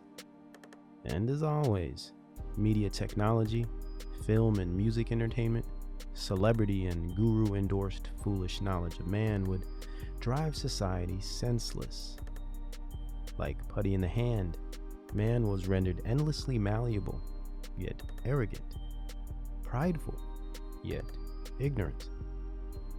As Locke would have it, society as a whole became a clean slate. Man presented himself as a science project.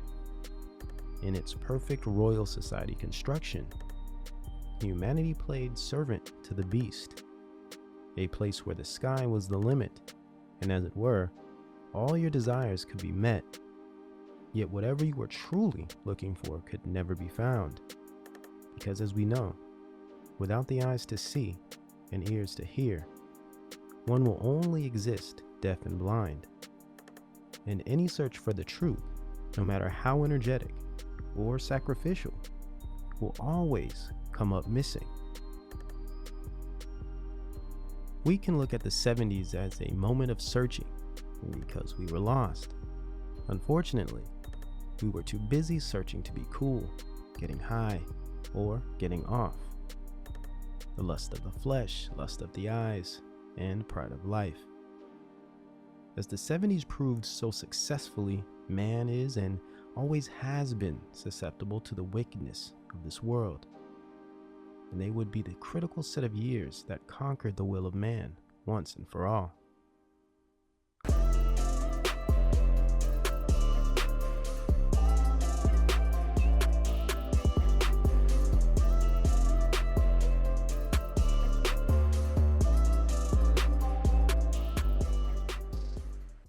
Let us observe how this decadent decade manifested itself. To start, we will cover the specific areas that made this spiritual corruption and final social transformation possible. These elements of influence play directly off of the success of the predecessor movements of the 60s. For instance, in the 70s, we will discuss the blaxploitation era that budded from and derailed the civil rights movement, the occult rising movement, and New Thought or New Age spirituality wave that was birthed through the demented counterculture and satanic cults of the late 60s. As the 1970s prepared the solidification of the occult rising, New Left propaganda would continue to thrive. The sex industry would be established as a cultural badge of honor, matched with domestic terrorism and mass psyops. It would pose another 10 years of trauma-based mind control and spiritual possession to the American people, and ultimately, the world as a whole.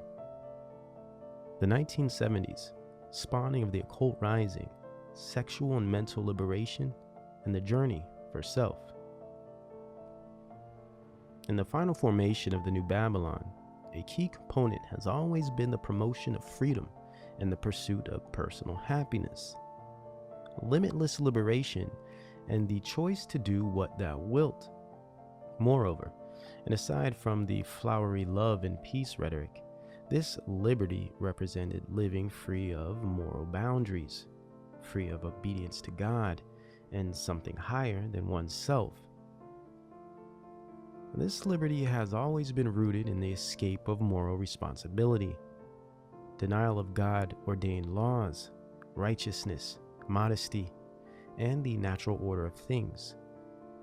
And what better way to manifest this culture of rebellion than to create a media and entertainment-induced pagan revival and occult resurrection fueled by sex, drugs, irresponsibility, and pop music?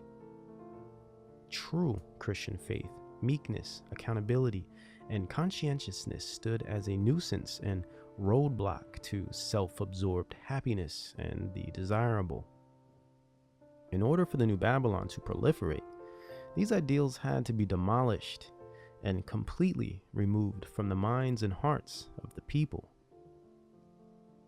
Consciences had to be seared, hearts had to be corrupted in order for spiritual possession to take its course on the generation. Though we witnessed the formation of this liberty culture in the early 60s, not until the 70s did it begin its final stages of formation. A given society is typically transformed through 3 levels: politically, through legislation, civics, and government policy, domestic affairs, etc., socially, through the creation of culture, via media, education, and entertainment, and lastly, spiritually, through the manipulation of the ego and corruption of the flesh, deism, pantheism, atheism, or godhood. Though directly and oftentimes indirectly, or even opposing each other in Hegelian dialectics, these three bodies of politics, culture, and spirituality always operate in concert, financially and ideologically, colluding towards the same goal. By 1970, two major political movements sent shockwaves across the nation. These were women's liberation and the gay rights movement. Although the second wave feminism took its first real steps in the early 60s, and the gay rights movement was sparked by the Stonewall riots of '69. By 1970, these two flourishing political movements were not only being led by communist organizations and Central Intelligence, but they were piggybacking directly off of the now defunct Civil Rights Movement. The American Jewish Committee-controlled Black Liberation Movement was abandoned, and gay rights and feminism became the new program of interest. Socialist and communist regimes have always used blacks to fulfill clandestine operations, similar to the current Black Lives Matter group. As it were then, even today, the same exists. Black Lives Matter's funds come directly from Jewish billionaire political agitator George Soros, included with the Ford Foundation, and even Google. Direction and support comes from Central Intelligence and think tank foundations like the Brookings Institute. Same goals, same motivations. Interestingly enough, BLM is much less about black liberation than it is about gay, trans, and women's rights propaganda. In fact, they aim to propose them as a combined equal and smash them all together into a streamlined human rights war machine. Are we starting to get this picture clearly now? There's also Antifa, Pussy Riot of Russia, and many other agitator liberal armies and color revolutions are being built across the earth to continue this Luciferian and communist culture that we saw take its form in the 60s and 70s. And by 1970, black liberation was altogether forgotten. Yet feminists and homosexuals used the black plight to justify their own. Exactly as we see this new trans gay rights movement and third wave feminist front today, resulting in the further of the age-old plan in the destruction of the family, the psychological and physical abuse of the child, and overall corruption of society and God-ordained natural order. Remarkable. The neoliberal socialization of the world marches on. And let us not be confused. Alt-right, patriot, conservative nationalism is only a mere dialectic, a fake Christian capitalist front used to form the other end of the pickle. Left or right, they both aim to establish global government and secular humanism. They just use different strategies to convince you of it. Oh, and libertarianism is part of the trick bag as well. They're basically New Age or anarcho-humanists and atheists, or both. Conservative when it's convenient and liberal when it sounds right. And just as antichrist as the rest. Still pushing the same moral relativism, secular humanism, and new left postmodern agendas of the Beat generation, even if they don't realize it. Being political distorts your perception by default for believing in the system to begin with. The political system is the blueprint to global slavery, set up to fail and mislead. War, false religion, and the manipulation of culture are the weapons wielded. The economy is simply an illusion and part of the magic and stagecraft to fill in the spaces. And the 70s played as a springboard in which this political sleight of hand performance began to bloom.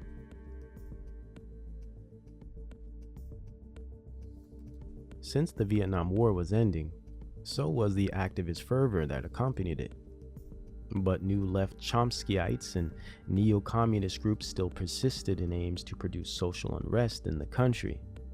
like media parade and CIA agitprop group, the Chicago 7, increasing the zeal of new leftists everywhere.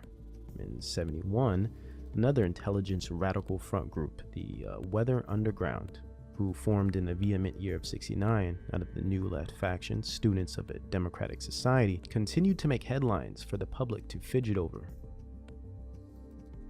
Of course, straight out of Chicago, home of communism and the New Left movement. The Weathermen were in fact a domestic terrorism squad known for their consistent protest bombings, all done in the glorious name of democracy, allegedly fighting for black power and liberation. Of course, these were the original of what we would call today SJWs, or social justice warriors. Same goals, same motivations, same results. Again, we find the establishment creating proxy warrior units to terrorize society while using the black plight as an excuse, all the while doing nothing whatsoever to actually help the black community. A nice connection between the LSD and MK Ultra program of the counterculture to political movements and activism is the faithful tie between the Weathermen and the infamous Timothy Leary, who they assisted in breaking out of jail in the fervent year of 1970. Taken LSD over 500 times. One of the group's most high-profile actions was helping the counterculture hero Timothy Leary escape from a California prison. I think I'm the strongest, safest person around. Leary was serving a 10-year prison sentence for possession of several joints. The Weather Underground was paid $20,000 for the job. This group, the Brotherhood of Eternal Love, do you know who they are? They gave us a certain amount of money to break Leary out of jail and get him out of the country. They were a drug group, mainly LSD, that had Leary as their figurehead, and they had a lot of money. Black Panther leader Eldridge Cleaver said that LSD advocate Timothy Leary, who escaped from a California prison last month, has joined forces with him in Algeria. I escaped with the help of the Weathermen Underground. 25 of their crack underground operators came to California for 6 weeks before my escape, and it was a very complicated operation. They not only helped us escape, they spirited us to several of their underground stations with great efficiency. We want to tell the people of the United States the Third World War has begun. Join us in the fight for freedom, because we are everywhere, and we're happy, and we're free, and we want to make the world free. Further demonstrating how politics and culture are directly tied at the hip, with the same intentions and goals, and controlled by the same nefarious groups. Dialectics are used to detract the public from figuring this out. For instance, though Leary was jailed and politically viewed as an insider or rabble-rouser, as were the Weather Underground, yet they all were covert operatives of Central Intelligence Agent groups and American academic institutes, staged in a pretend war with the FBI and COINTELPRO. It was quite a show, one we are still watching today.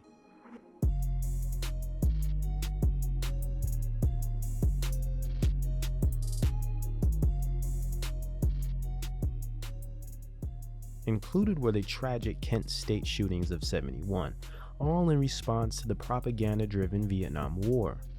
In reaction to this orchestrated bloodbath of a war, the American society became a frothing-at-the-mouth communist colony, ready to forfeit their rights and belief systems for anarchy and perceived democracy in a very short matter of years. And it was political events like the Kent State shooting, the actions of the Weather Underground, and many other provocateur groups, and the overall tone and value system of the counterculture that assisted in this rapid social transition. From 1953 to 1973, the American people were completely unrecognizable. Also in '71, the man god Jimi Hendrix died of a heroin overdose, officially finishing off the remnants of the resistance and avid '60s we generation. A new era was beginning, and new artists, propaganda, drugs, and media outlets needed to be produced to further the indoctrination. Following the diligent New Left successes of radio station KPFA, Ford Foundation funded relative PBS, or Public Broadcasting System, which began its first network productions in 1971. Adding to the slow and steady neoliberal socialization of the American population. Included at this time of 1971 was the biggest economic blow since Woodrow Wilson. President Richard Nixon discontinued the currency to gold standard, which would introduce the fiat currency system, officially kicking off the economic process of our all-out social enslavement. Not to say these events are anything new or surprising, for all has been written, and these things must come to pass to bring forth judgment, correction, and reproach, and of course, resurrection, and essentially, the kingdom. So as unfortunate and bleak as elements of our history may present themselves, believers are free of grief and despair, free of the spirit of fear, and set free by knowledge of the truth. Yet it is imperative that we understand the process in which it all came about, despite the mountains of lies and propaganda we have been generationally indoctrinated with. So let us continue. By 72, the political climate had rapidly changed. Though the feminist and gay rights movements were barreling full steam ahead, the civil rights movement was dead, and the anti-war activism of the counterculture was losing its steam. Why is this, one might ask? Well, CIA spokesman and poster child of second-wave feminism, Gloria Steinem, was being used to play the role of master homewrecker, pretending to empower women by indoctrinating them to desire the promiscuous single life and the workforce, which by default would destroy the traditional family structure, creating single-family homes. Indeed, in the same vein as we discussed before with the Beat Generation and postmodernism, which aim to destroy tradition and natural order altogether, we will continue to discover postmodernism only thrived throughout the 70s. As a key element of postmodernism, the gay rights movement aimed to do the same, yet it also aimed to erase the lines of sexuality and deepen the perversion within the demographics of society, break down the borders of modesty and chastity, and reverse the natural order of man, woman, and child. By appeasing the convicted spirit of a small minority, by forcefully convincing the world that the unnatural and perverted was normal and deserving of praise. Also, we will later find out how children were included in this movement of depravity in the closing years of the decade with the founding of the homosexual organization called NAMBLA in 1977. But for now, let's continue with this paramount year of 72. By now, gender and sexuality were so politically important that they completely smothered the Black liberation movement into unconsciousness, as the anti-war front was on its way out right behind the civil rights movement, and as Nixon slowly pulled out troops and now discontinued the requirement of a military draft. Protesters and activists seemed to completely lose interest in the cause, dispersing full on by 73. And became more concerned with the mainstream pop culture, which was altogether void of its former political tone of the 60s, and was now a loose, doped up and chilled out, funky and cynical theme park for the down and out, the desperate and eager, fearful and loathing, lost and unfound. Overnight, anti-war activism and fighting the man became a fringe effort. And now, drugs, horoscopes, and fashion statements were all the fuss. Yet again, another drastic social transformation in such a very short amount of time. All curated through politics, culture creation, and mind-altering substances. By the look of things, it becomes all too clear that indeed the Vietnam War was never a military war, but a political one, as they all are. and always were. A war based on culture creation, paradigm shifting, and social engineering. On one end, fomented to establish a controlling stake in the Southeast Asian Golden Triangle trading port for the ongoing opium market. And on the other end, to raise a massive reactionary social movement and counterculture based in communist values and new left neoliberal anarchy and feudalism. The perfect culture that would eventually produce the ideal environment for slavery under New World Socialism, included with a massive assembly of test dummies and willing bodies to consume endless amounts of mind-altering drugs and demonic forces, mind-controlling media or propaganda, and hypersexual lifestyles that would evaporate the conscience of humankind once and for all. By 1973, once again, a new age was being born, a new culture was created, a new man and woman, and a new spiritual condition. The narcissist, narcosis.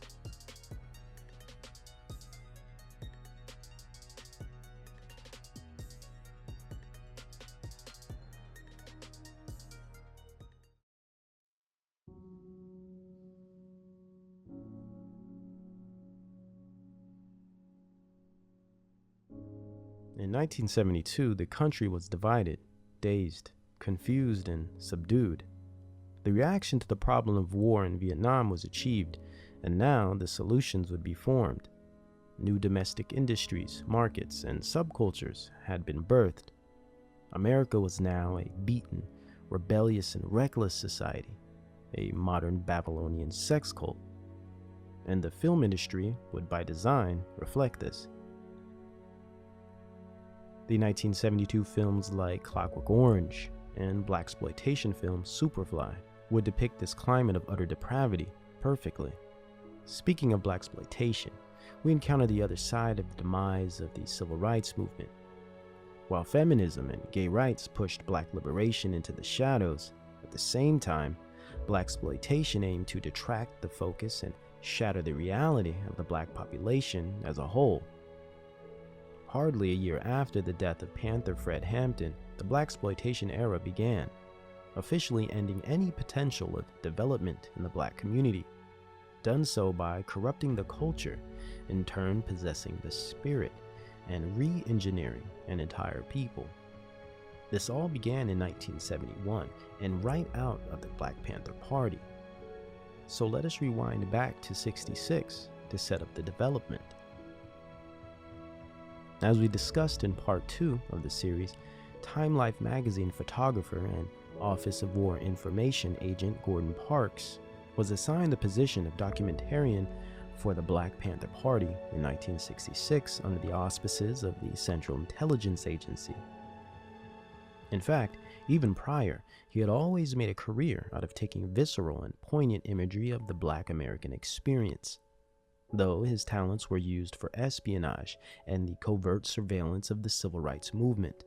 A wolf in sheep's clothing, a hired mole, Parks would not only photograph the Black Panther Party, but he would also play as an intelligence agent for the US government, along with numerous other plants within the party like Columbia University man and Jewish leftist fundraiser David Horowitz, whom once the party was dismantled in '69, joined the CIA front publication Ramparts magazine as editor, and today is shockingly a right-wing conservative.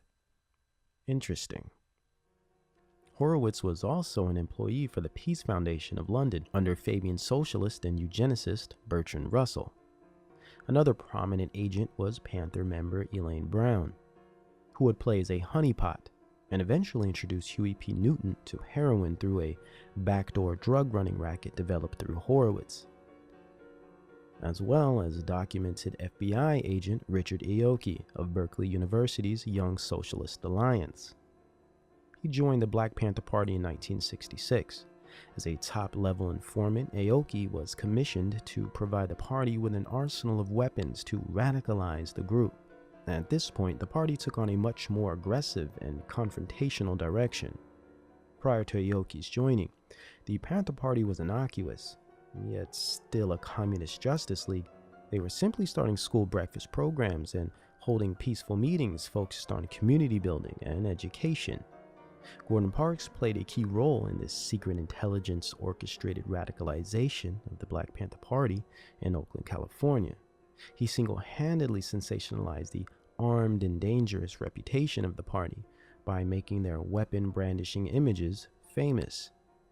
Parks would produce some of the most significant agitation propaganda of the era, all the while frightening society and demonizing the Black people. While Richard Aoki stoked the ideological flame by inciting violence with endless supplies of intelligence-provided weapons and deep socialist and leftist rhetoric. This would go on until 1969, when the party was officially disbanded with the assassination and brutal murder of Fred Hampton by the FBI. The Panthers were finished, but Parks' career was only just beginning. During this time, he also worked as a consultant of Hollywood productions. This is what we would call today an intelligence liaison, like Chase Brandon, for example. Secret intelligence has always been directly connected to Hollywood, just as much as it is to the occult. They play as a subversive trinity that has had the ability to construct societies since its inception. So it only makes sense that Parks would develop his career further in Satan's theater. He continued his exploitation of Black life by producing a successful series of documentaries based on ghetto life called The Learning Tree that same year of '69, becoming Hollywood's first major Black director.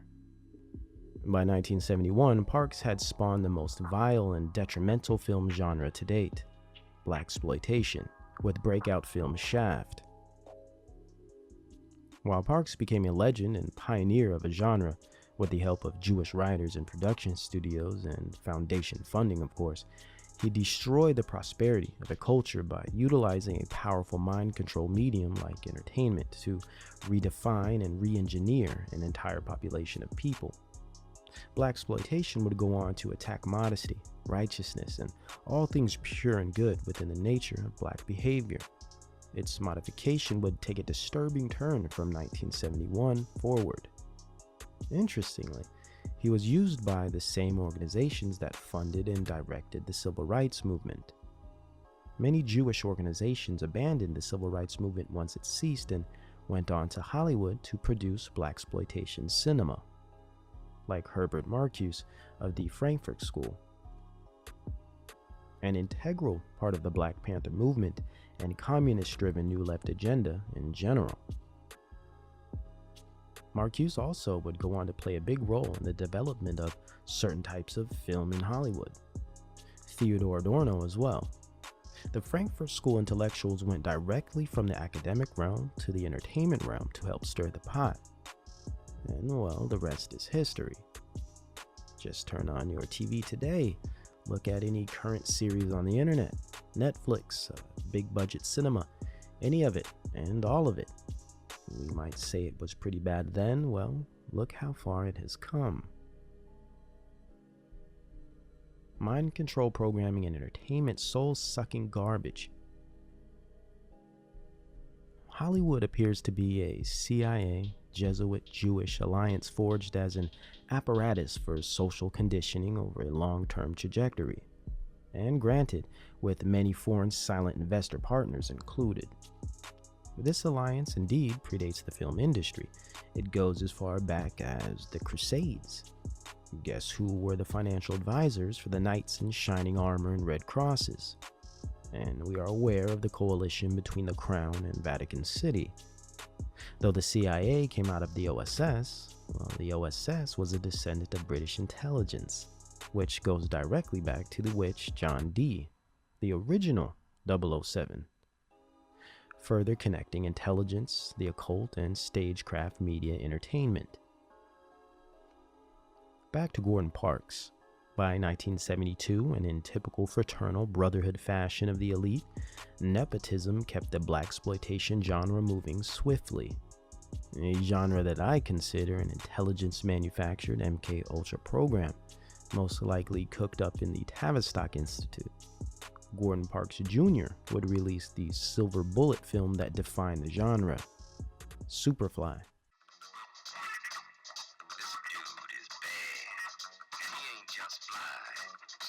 He's super fly, yeah, super fly.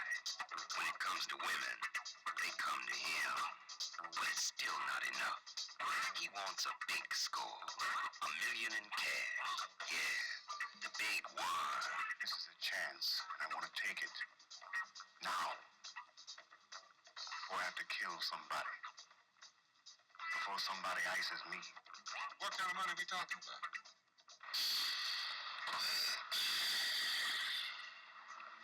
Not much. Pretty now, then I took all this chance for nothing. And I go back to being nothing. Working some jive job for chump change day after day. Look, if that's all I'm supposed to do, then they gonna have to kill me, because that ain't enough. Ain't I clean, bad machine, super cool, super mean, feeling good for the man, super fly, here I stand, secret stash, every brand, baddest bitches in the band, I'm your pusher man. Can a super fly Harlem dude beat the system? He's got a plan, just stick it to the man. He's super hood, super high, super dude, super fly. It was released in 1972 and started the pimp and hoe, smoke and blow culture of the 70s. One that would continue for decades and is still very alive and well today. As Gordon Sr. passed the torch, his son would drive the dagger a bit deeper into the hearts of a culture with his smash hit and cult classic, Superfly, where drugs, violence, and lust became fashionable and endearing, and of course striking a fierce dialectic politically in society by sexualizing and objectifying women on screen during the height of the women's liberation movement, which was also the same time as the height of the sexual revolution. 1972 strangely produced the strongest feminist movement and objectification of women media productions all in the same year. Another excellent example of agitation propaganda, and especially when you confirm that the CIA was, for one, behind the formation and guidance of the feminist movement, and two, behind the production studios that were releasing consecutive smut material, like the early adult film Deep Throat that took in $1 million at the box office that year. The book Joy of Sex was a bestseller, and Playboy was a lead publication nationwide. Interestingly, the feminist movement focused on support of lesbianism and denouncement of female sexualization. Yet it simultaneously promoted free love and irresponsible sexual relationships for women. Not to mention, blaxploitation films shamelessly promoted prostitution, rape scenes, and black women as harlots and swindlers. Yet the same year, the first black woman in history ran for president, Shirley Chisholm. If one wants to seriously screw up the mental state of a society, this is surely one way of doing it. Blaxploitation films would continue and increase in their depravity throughout the decade. Notorious films like The Mac would solidify pimp culture and drug dealing in the inner cities. Actress Pam Grier and her films like Coffee and Foxy Brown would indoctrinate women with a Jezebel spirit that is still extremely prevalent today and cannot be missed anywhere in Hollywood or the entertainment industry.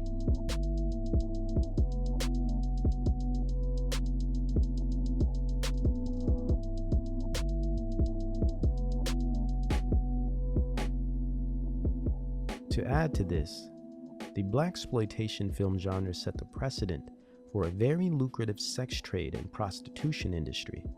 Though it always existed, blaxploitation films glamorized it, made it part of the culture, and the music industry would assist in this glamorization.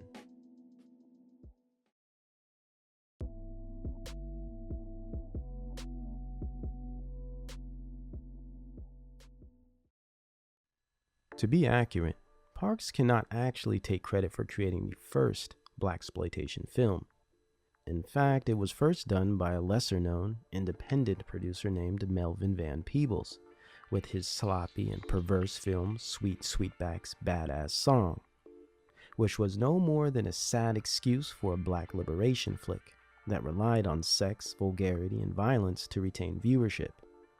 Brazen and cheap, it opened with a graphic pedophile scene, as well as a typical black buck sex scene that foreshadowed the adult industry that was getting ready to take off in a few years.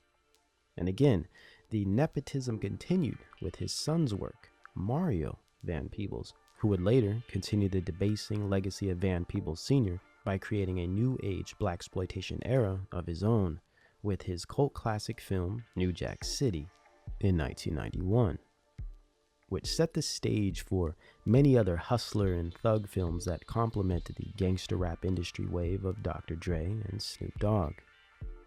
Coincidence? I think not. So blaxploitation has never ended and is as alive and well as it was in 1972. But in 72, things were just forming, and new waves of cultural influence were being created for very little money, but at the spiritual expense of millions. Blaxploitation became a cold-blooded social weapon, and as Curtis Mayfield quoted, a commercial for cocaine, settling the precedent for an up-and-coming adult film industry and lucrative drug market, especially the cocaine market, that would hit its peak in 1977 and wreak havoc into the 80s with crack. Blaxploitation films would take a historical seat in the archives of classic social engineering media, feeding into the debasement of culture and the proliferation of the prison industrial complex, once again by establishment intelligence and foundation-funded production studios. Blacks were used to not only destroy themselves, but to create demonic culture and assist in the demoralization of a nation. And the 70s is where it all took place.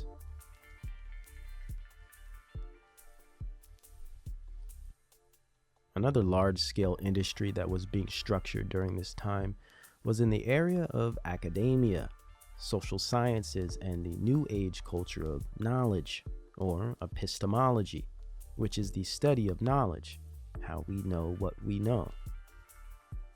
The 70s relied on the journey of self-help to be precise, and man-focused salvation as a defining feature of the decade. Some might call this period the growth of mind sciences. I prefer to call them spirit sciences. And it is understood that many of these sciences already existed and had quite the following, like L. Ron Hubbard and his Scientology cult, for instance, as well as the work of Alan Watts and those like him, whom were both intelligence operation representatives. But Hubbard and the spirit sciences in general would have a formidable opponent in the competition for the social hive mind by 1971. Interestingly, this is the period when government documents describe as a time when the MKUltra projects were brought to a halt and discontinued. Yet from the year of 71 forward, hundreds of mind cults and spiritual enclaves began to sprout throughout the country. And it is no coincidence that the leaders behind these groups and philosophies were always directly connected to secret intelligence and elite organizations, and used techniques in their teachings that mirrored precisely those practiced in MKUltra sub-projects, giving more reason to believe that, in fact, MKUltra had only continued from the early 70s and on, but much less behind government facility walls and far more within the public sphere, academic circles, and of course throughout the many spiritual cults and self-help groups of the New Age culture. And this new outgrowth of domestication of high science mind control known as MKUltra was exemplified best by one extremely influential man of the period. His name is Werner Erhard. Born John Paul Rosenberg, the founder and creator of the most successful mind conditioning science ever created, EST, Erhard Seminar Training. In 1971, Erhard gave his first seminar in San Francisco, California. Erhard's influences and mentors expose his work significantly as truly representing nothing more than a corporatized offshoot of Tavistock Institute techniques of human behavior modification, also known as MKUltra. To start, Erhard was an integral member of the Huxleyan human potential movement. He was also a representative for the Esalen Institute, both Central Intelligence Front organizations. Not surprisingly, he was a student and friend of Alan Watts, also a student of intelligence psychologist Carl Rogers and Abraham Maslow. Erhard was skilled in Dianetics of Scientology as well as hypnosis. He was well trained in the science of hypnosis and psychocybernetics, in which he studied under Maxwell Maltz. In other words, Erhard was a mind control expert in every sense of the word. He was presented as a guest speaker for nearly every elite university: Yale, Dartmouth, Berkeley, MIT, Oxford, Harvard, Stanford, and the list goes on.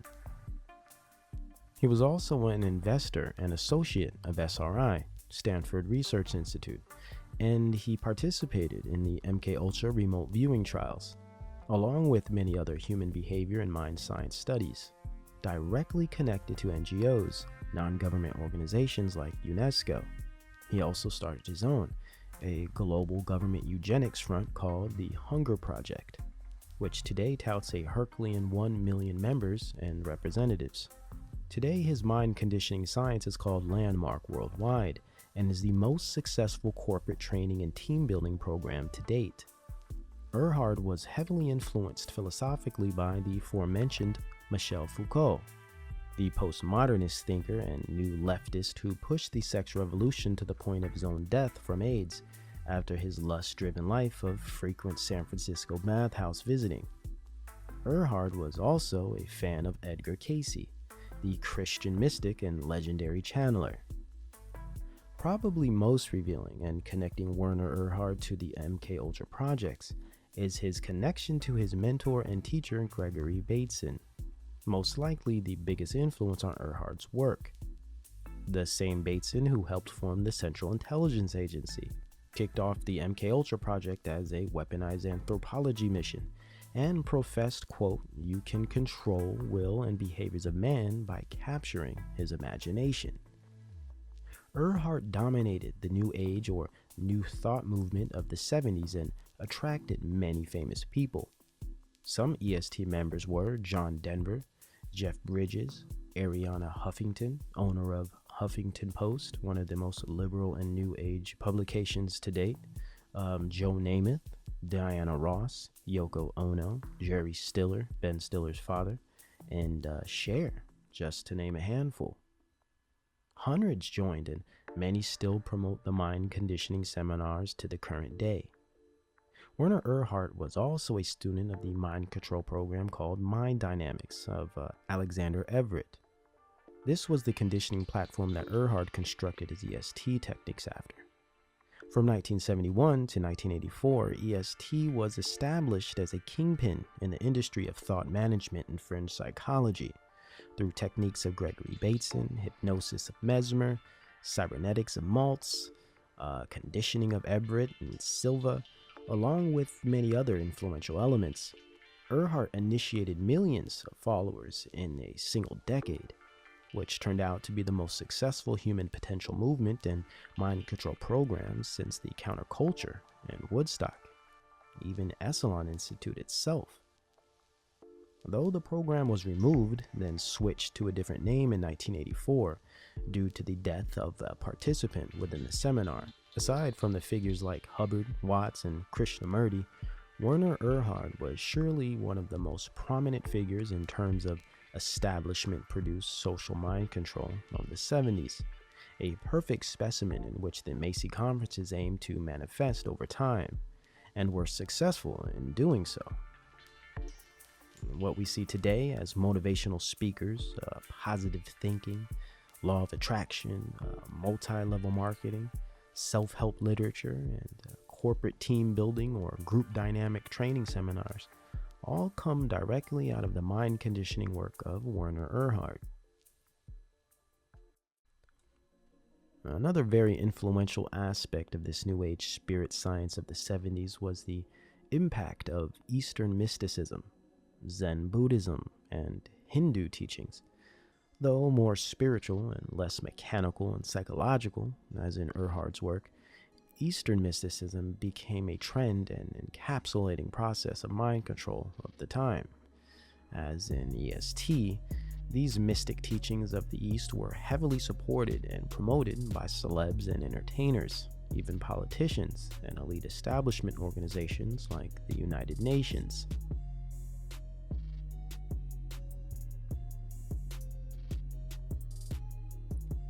This mysticism displayed itself most significantly in the form of what was called TM, or Transcendental Meditation, an art of spiritual possession and mind control in one, packaged as an enlightening and healing experience, and sold to the masses by arguably one of the most famous cult gurus in history, Maharishi Mahesh.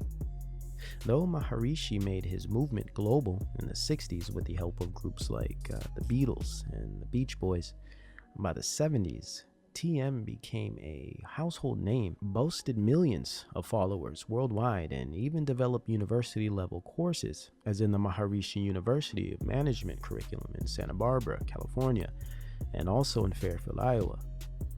The overarching realities of these mind dynamics and spirit sciences is that they embody all of the age-old lies of Genesis 3, of Gnostic godhood, and salvation through self. Moreover, the denial of God and the requirement of salvation through Christ and Christ alone. Therefore, it has always been imperative that the establishment not only perfect their sciences on controlling the mass mind and spirit, but to also produce many subgroups, cults, and gangs that reflect the same motivations and results. The goal has always been to corrupt the spirit and embellish the ego, and ultimately erase the Christian morale and gospel of our needed Savior and Messiah. On the surface, these cults are usually written off as merely economic schemes and money scams by clever con artists. But esoterically, they have always been about mass mind control and subverting large populations in efforts to create neo-pagan feudalist subcultures that would assist in the facilitation of social engineering projects, and eventually resulting in a hedonistic global citizenry of serfs and cattle farm megacities. By accomplishing this, the moral standard is corrupted and society is compartmentalized into social groups that may differ in appearance or even practice, yet have the same base worldview and spiritual direction, such as humanism and flesh consciousness. This worldview and spirituality will always be antichrist and always be self or in-group focused. Hence our epidemic today of selfie culture, hyper-environmentalism and pseudo-conservation, narcissism and identity politics, lust programming, essentially in-group dynamic mind control and macro conditioning. Therefore, through these subgroups and thought cults like TM, Scientology, or EST, the establishment produces a broad strata of managed perspectives and identities, formulated at the core by occult practices and esoterics, with humanist ideals. Done so through the manipulation of culture by utilizing drugs, network media, entertainment, the academic system with an invented expert class, and various influential personalities and celebrities. Possibly one of the best in-depth explanations of this operation is the SRI policy study of 1974, called Changing Images of Man. It describes this undeniable argument with striking documentation and step-by-step methodology. Anyone that would attempt to refute these findings would find it in their best interest to research these detailed studies first. The 70s posed as a prime era to produce many leaders to run countless groups that would over time form large populations of mind-controlled individuals that, by proxy and default, would create cultures and movements that reflected the teachings and belief systems of those leaders. Names like Alan Watts, Krishnamurti, student of Helena Blavatsky, Maharishi, Osho, Erhard, Leary, Hubbard, were all examples of these initiated leaders of the era, all of which though differing in aesthetics, still held the same root doctrine of salvation through self, occult practices, and Antichrist ideology, plus financial ties and training directly connected to elite foundations, special intelligence, and/or occult secret societies. We would consider these practices in areas of 70s mind control as the light spectrum of magic, angels of light, or enlightenment. But what about the dark spectrum, the black magic and dark occult rising movement of the 70s? As much as there were gurus and yogis promising salvation through searching within and happiness through meditation or conditioning the mind, there were leaders and occultists selling the same message, yet providing a much darker approach to finding its destination. And of course, media entertainment, artists and celebs, and social trauma-based mind control to accompany it. 3,000 years ago, Lord Buddha taught the same message of transcendental meditation to his disciples when he said, gain nirvana, eternal freedom through meditation. 2,000 years ago, Christ taught the same message of transcendental meditation when he said, kingdom of heaven is within you. Thereby he meant that you are carrying a pool of bliss within, and therefore take your mind to that inner pool of happiness and come out blissful and happy. Enjoy the world